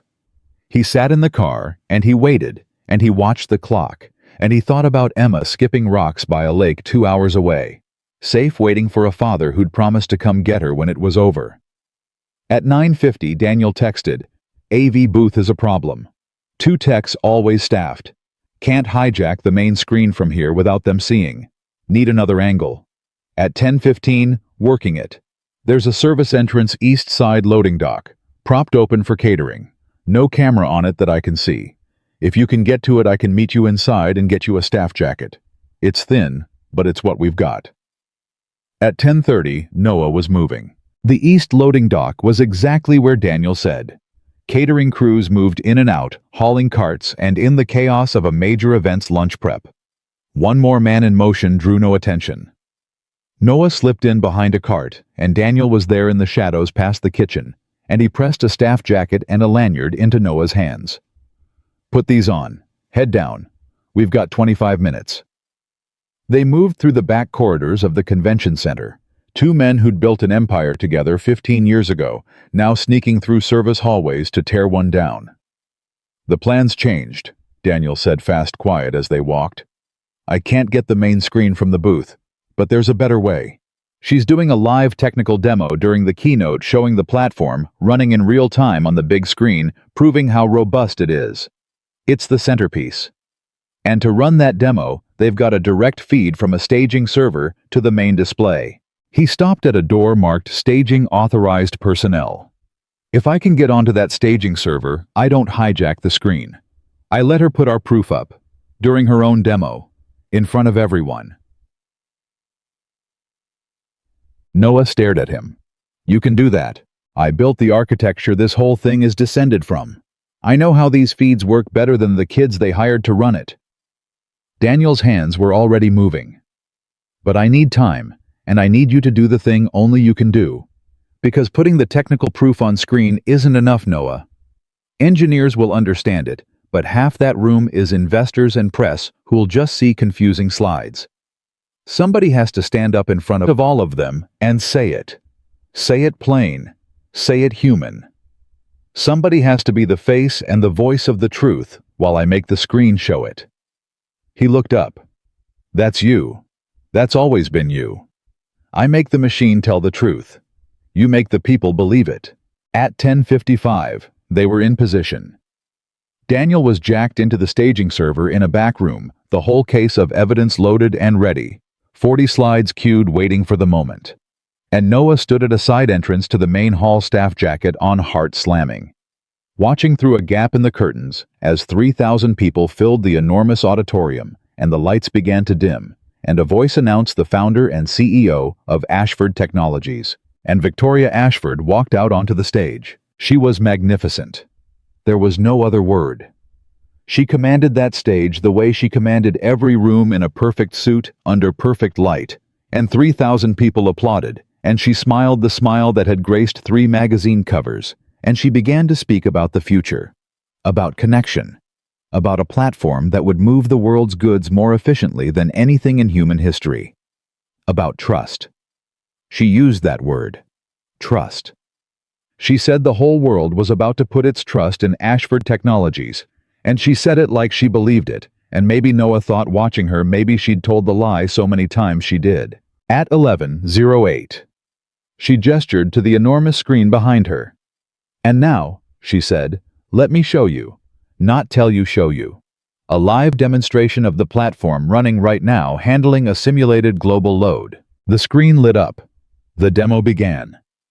And in the back room, Daniel Okafor's fingers moved across a keyboard, and he looked at the text Noah had sent him 30 seconds earlier. "Do it.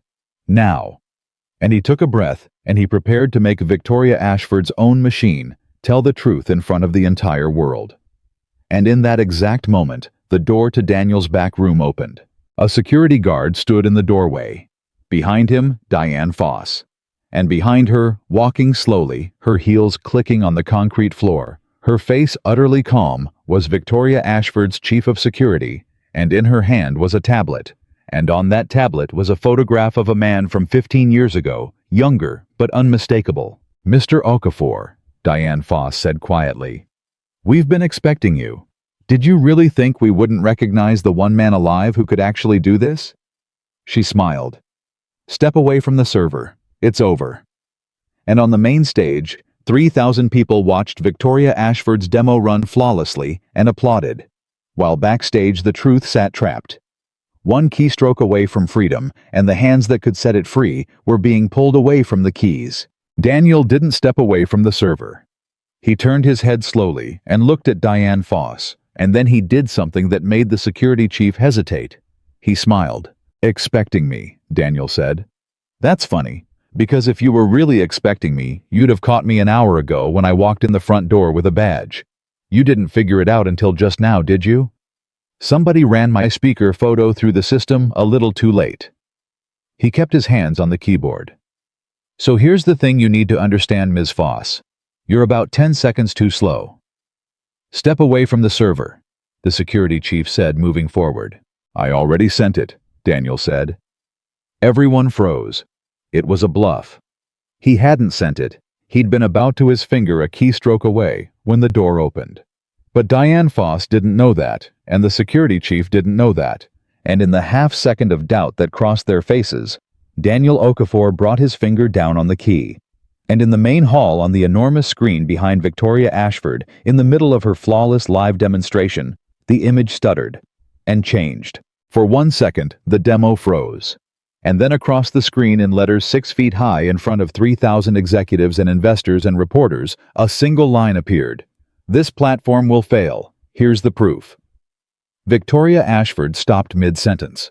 In the back room, the security chief lunged for Daniel, but Daniel had already stood up and stepped back. Hands raised because his part was done. The server was locked. The sequence was running, and there was nothing anyone in that room could do to stop it now. Go ahead, Daniel said. Pull the plug. It's mirrored to 3 external servers, and it's already streaming to every press outlet credentialed in this building. You can't unsend it. You people never understood that about the truth. Once it's out, it's out. And on the main stage, the slides began to advance. Slide 1. Noah's original patent. His name, and Daniel's on the core routing algorithm, dated 15 years ago. Slide 2. The original design specification, with the concurrency cap circled in red. And beside it, the note in the original engineering documentation, hard sealing required. System failure guaranteed above this threshold. Do not remove. Slide 3. Ashford Technologies modified specification for the new platform with the cap removed. Slide 4. Daniel's 40 stress tests, notarized time-stamped, proving the exact point of catastrophic failure. And then the emails. The internal communications. The engineer's words, 6 feet high. I wanted on record that I flagged this and was overruled. When it fails, and it will fail, I don't want my name on the decision. The auditorium erupted into confused noise. 3,000 people turning to each other, murmuring, then talking, then shouting questions. Reporters were on their feet, phones up recording. And Victoria Ashford stood alone in the center of the stage, in the perfect suit under the perfect light, staring at the screen behind her as 15 years of stolen work and buried lies scrolled past for the entire world to see. And that was the moment Noah Carter walked out onto the stage. He came from the side entrance in his staff jacket, and he walked past the frozen event crew, past the security guards too stunned to move, and he walked to the center of the stage and stood beside Victoria Ashford, and he took the microphone off the podium, and he turned to face 3,000 people. Victoria's head snapped toward him, and for the first time since the dinner at the Fairmont, she looked at Noah Carter's face, and she knew him. Not as a waiter, as the ghost, as the man on the patent, as the thing she'd been running from for weeks without ever quite letting herself believe it was real. You, she breathed. Off mic, but he heard it. Me, Noah said. Security began to move toward him from the wings, and Noah lifted the microphone and spoke fast before they could reach him in a voice that filled the enormous hall. My name is Noah Carter. 2 months ago, I was a waiter. Some of you have seen a video of me, a man losing his temper at a charity dinner threatening this woman. That video was edited. It was a lie. I know some of you believed it, and I don't blame you. It was very well made. Security was closing in. He kept going. But before I was a waiter 15 years ago, I was the co-founder and chief architect of the company that built the technology this entire platform is standing on. My name is on the patent. It's on the screen behind me. And I am here to tell you, as the man who designed the machine at the heart of Ashford Technologies, that the platform, Ms. Ashford, just asked you to trust with your supply chains, with your hospitals, your medicine, your food is going to fail. Not maybe, not possibly. It is going to fail catastrophically the first time the real world puts real pressure on it. And she knows it. She has known it for weeks. And instead of fixing it, she tried to bury the people who told her the truth. A security guard reached him and put a hand on his arm. And Victoria Ashford, to the shock of everyone including Noah, held up her own hand and stopped him. "Wait," she said. The guard hesitated. "Let him finish." Victoria's voice was cold and controlled, and she took her own microphone off the podium, and she turned to face Noah, and 3,000 people went dead silent, because they understood that they were about to watch two people fight to the death in front of the entire world. "By all means, let the waiter finish." She turned her smile on him, and it was the same smile from the Fairmont, the one designed to make a man feel small. "Because I think everyone here deserves to see this for what it is. A bitter, failed man. A man who sold his company 15 years ago, sold it willingly, signed the papers, took the money, and has spent every day since eaten alive by the fact that other people made something of what he threw away. You didn't build this, Mr. Carter. You quit. You walked away. And now you're standing on my stage in a borrowed jacket, trying to steal the credit for something you didn't have the courage to see through." She turned to the audience, playing them, working them, because it was what she did best. "This is a man who couldn't handle his own life and needs to blame someone. And he picked me. It was good. It was devastatingly good." And Noah watched a few faces in the front rows shift, watched the doubt creep in because she was so smooth and so certain, and he was a man in a catering jacket. And then Noah did the thing she never saw coming. He didn't argue about the technology. He didn't defend his credibility. He looked at Victoria Ashford, and he asked her one quiet question into the microphone for everyone to hear. "Ms. Ashford, why did I sell?" Victoria blinked. "What? You said I sold my company 15 years ago. You said I took the money and walked away. And that's true. I did. So I'm asking you, since you've clearly researched me so thoroughly, since you've built your whole case around what a quitter I am, tell these people why I sold. You know, your people dug up everything about me.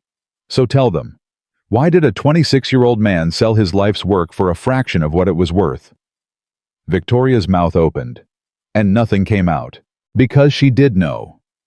Diane Foss had put it in a report weeks ago, and Victoria had read it and filed it away as leverage, as a weakness, and had never once let herself sit with what it actually meant. "You don't want to say it," Noah said softly. "So I will." He turned to the audience, and his voice changed. It stopped being an argument and became something else, something true. "I sold my company because my wife was dying. Stage 3 cancer. She needed treatment that insurance wouldn't cover, and the only thing I had in the world worth enough to save her was my stake in the company I'd built. So I sold it. I sold my life's work to try to save the woman I loved." He paused. "It didn't work. She died anyway. Her name was Sarah. And 3 years later, our daughter, the one Ms. Ashford asked about at that dinner, the one she wondered was embarrassed of me. Our daughter was born with a hole in her heart and needed emergency surgery when she was 8 months old, and the money from that same sale is what paid for it. That machine on the screen behind me didn't build an empire, folks. It saved my wife's dignity in her last months, and it saved my daughter's life. That's what I threw away. That's what I quit." The hall was so silent you could hear the hum of the lights. "So no, Ms. Ashford," Noah said, turning back to her. "I'm not a bitter man who can't handle his life. I'm a father who gave up everything he had twice to save the people he loved and never regretted it for one single second. And I'm standing here today for one reason. Not revenge, not credit, not money. I'm here because you built your platform on the thing I sacrificed everything for, and you're about to break it in a way that hurts people, and I am the one man left alive who can prove it and stop you. That's it. That's the whole story." He let it sit. And then he delivered the line he'd been carrying in his chest for weeks. "You called me a waiter at that dinner. You asked if my daughter was ashamed of me." He looked her dead in the eye. "No, Ms. Ashford. I'm a father who refused to sell his conscience, and my daughter has never been prouder of anyone in her life." Something broke in the room. You could feel it, the tide turning all at once, 3,000 people shifting from doubt to belief in a single collective breath. And Victoria Ashford felt it too, felt the room leave her, felt 15 years of control slipping through her fingers, and she did the only thing a cornered animal knows how to do. She attacked. "This is fraud," she said sharp loud to the room. "This is a coordinated criminal act. This man and his accomplice broke into our systems, hijacked our presentation. That's a felony, and every person in this room is a witness to it. Security, remove them. Both of them. Now." The guards moved, and that was when a voice came from the audience. "He's telling the truth." A woman stood up in the third row. Priya. She'd gotten in. Noah didn't know how, would never fully know how, but she'd gotten in, and she stood there with 3,000 people turning to look at her. "My name is Priya Nair. I was a senior systems engineer at Ashford Technologies until 3 weeks ago, when I was walked out of the building by security for flagging exactly what's on that screen. Everything he just said is true. I saw the specs. I raised the concern internally, and I was silenced for it." She looked around the room. "I'm probably going to get sued into the ground for saying this. I don't care, because he's right and I've spent 3 weeks being a coward about it and I'm done." And then another person stood. A man near the back. "I wrote that email," he said. "The engineer. The one whose words were on the screen. I wanted on record that I flagged this and was overruled. That's my email. She's had it buried for 2 months. Everything on that screen is real." And then another, and another. People Noah had never met, engineers and former employees, and honest people who'd been waiting quietly in the dark for someone to stand up first, so they wouldn't have to stand alone. One by one, they rose all across the auditorium, and Victoria Ashford turned in a slow circle on her own stage and watched the wall she'd built around Noah Carter collapse into a room full of witnesses she could not silence, could not sue, could not buy, because there were too many of them, and they were all watching each other be brave. "Stop," Victoria said. Her voice cracked just slightly for the first time. "Stop this. Security." But the security guards had stopped moving, because even they could feel it now. Even they understood that whatever was happening in that room, it was bigger than a job, bigger than a paycheck, and you did not want to be the man who dragged a grieving father off a stage in front of 3,000 people who had just decided he was telling the truth. And in the back room, Diane Foss stood beside a monitor, watching the feed, and she quietly set down her tablet and stepped away from Daniel Okafor, because she was a lawyer, and she could see a sinking ship, and she was not going down with it. Victoria Ashford stood alone at the center of the stage. She looked at the screen behind her, still scrolling the proof. She looked at the standing witnesses. She looked at the reporters, dozens of them all recording all of it going out live to the world.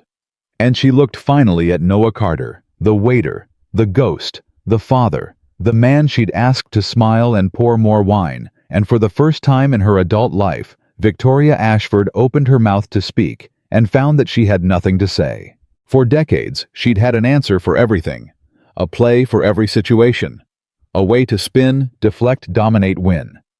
And now, standing in the wreckage of her own empire in front of the entire industry, she reached for the words that had never once failed her, and they weren't there.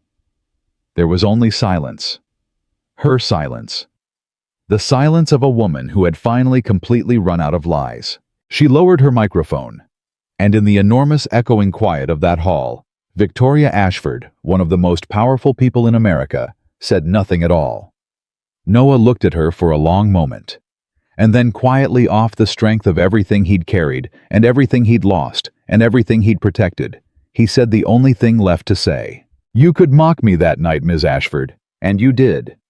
He set the microphone down on the podium. "But I told you your company would wish you'd listened."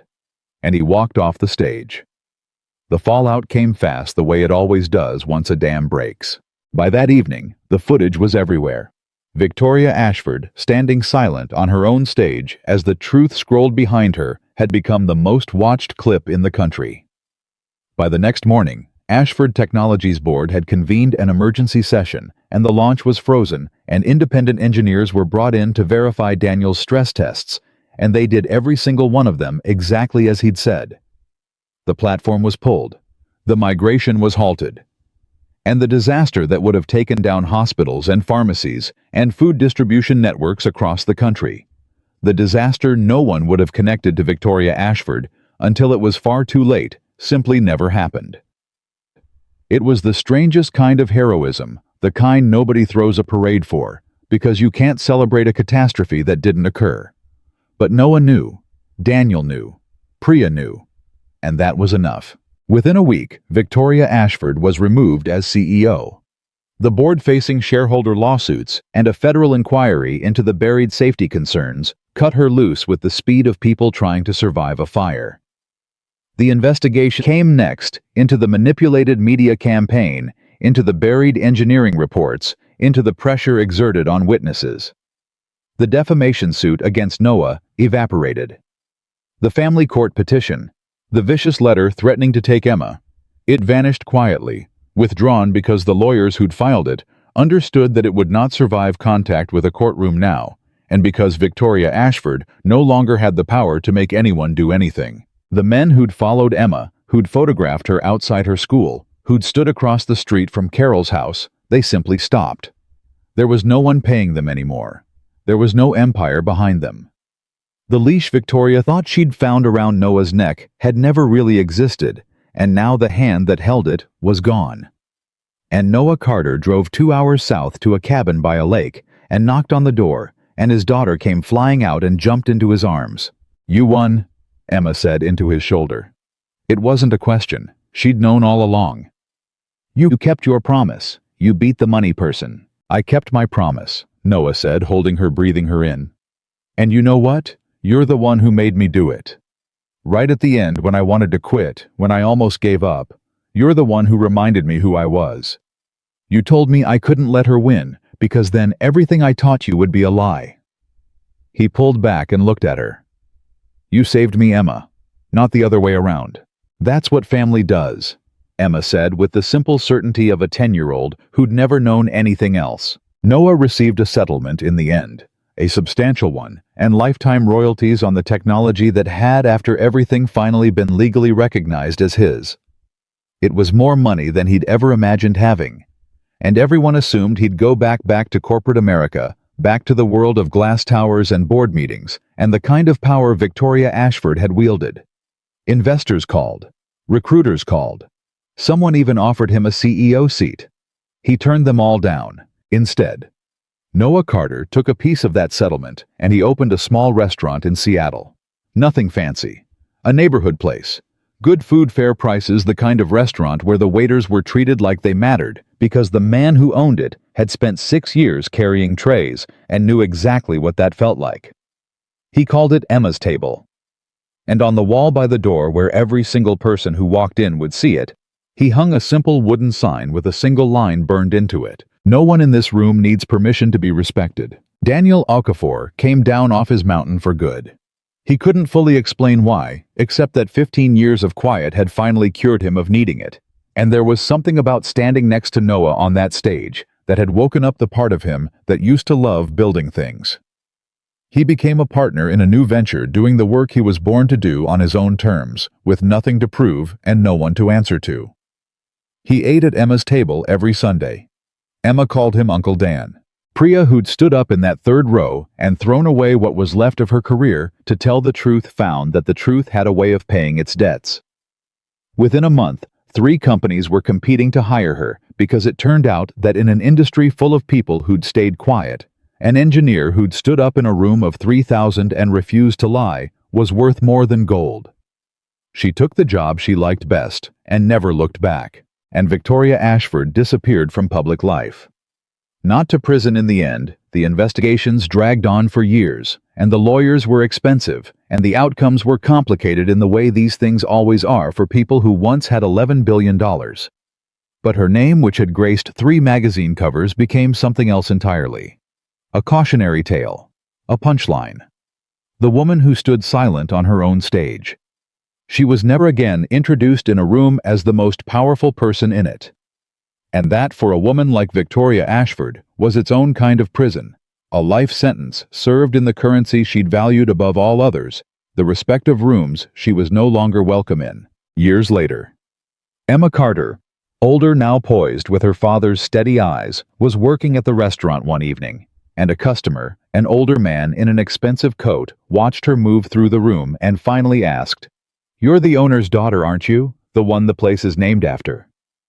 "I am," Emma said. "I remember your father's story. The whole country did for a while. The waiter who took down the billionaire." The man shook his head. He could have run any company in America after that. He could have been as rich and powerful as the woman he beat. Why on earth did he open a restaurant? Emma smiled, and she looked over at her father, who was across the room, refilling a stranger's water glass with the same care he'd once poured Victoria Ashford's wine, and she said the truest thing she knew. "My father taught me that dignity is the one thing no billionaire can take from you," Emma said. "He didn't want to become the thing he beat. He wanted to prove you don't have to." She turned back to the customer. "Some people spend their whole lives building empires. My dad spent his building character. And here's the thing about those two, an empire, somebody can always take from you. Somebody can vote you out, or buy you out, or bury you on your own stage in front of the whole world." She picked up a menu and set it in front of him with a smile that was entirely her father's. "But character. That's the one thing you get to keep. That's the one thing that can be inherited. And my father made sure I inherited every bit of it." The man never forgot that answer. And neither did anyone who ever ate at Emma's table, where a single line hung by the door, and a father who'd once been mocked for pouring wine, poured water for strangers with his head held high, having proven once and for all the thing he'd always known, and the world had finally been forced to learn. Some people build empires, and some people build character. Only one of those two things can be taken from you. And Noah Carter had spent his whole life making certain his daughter inherited the one that couldn't.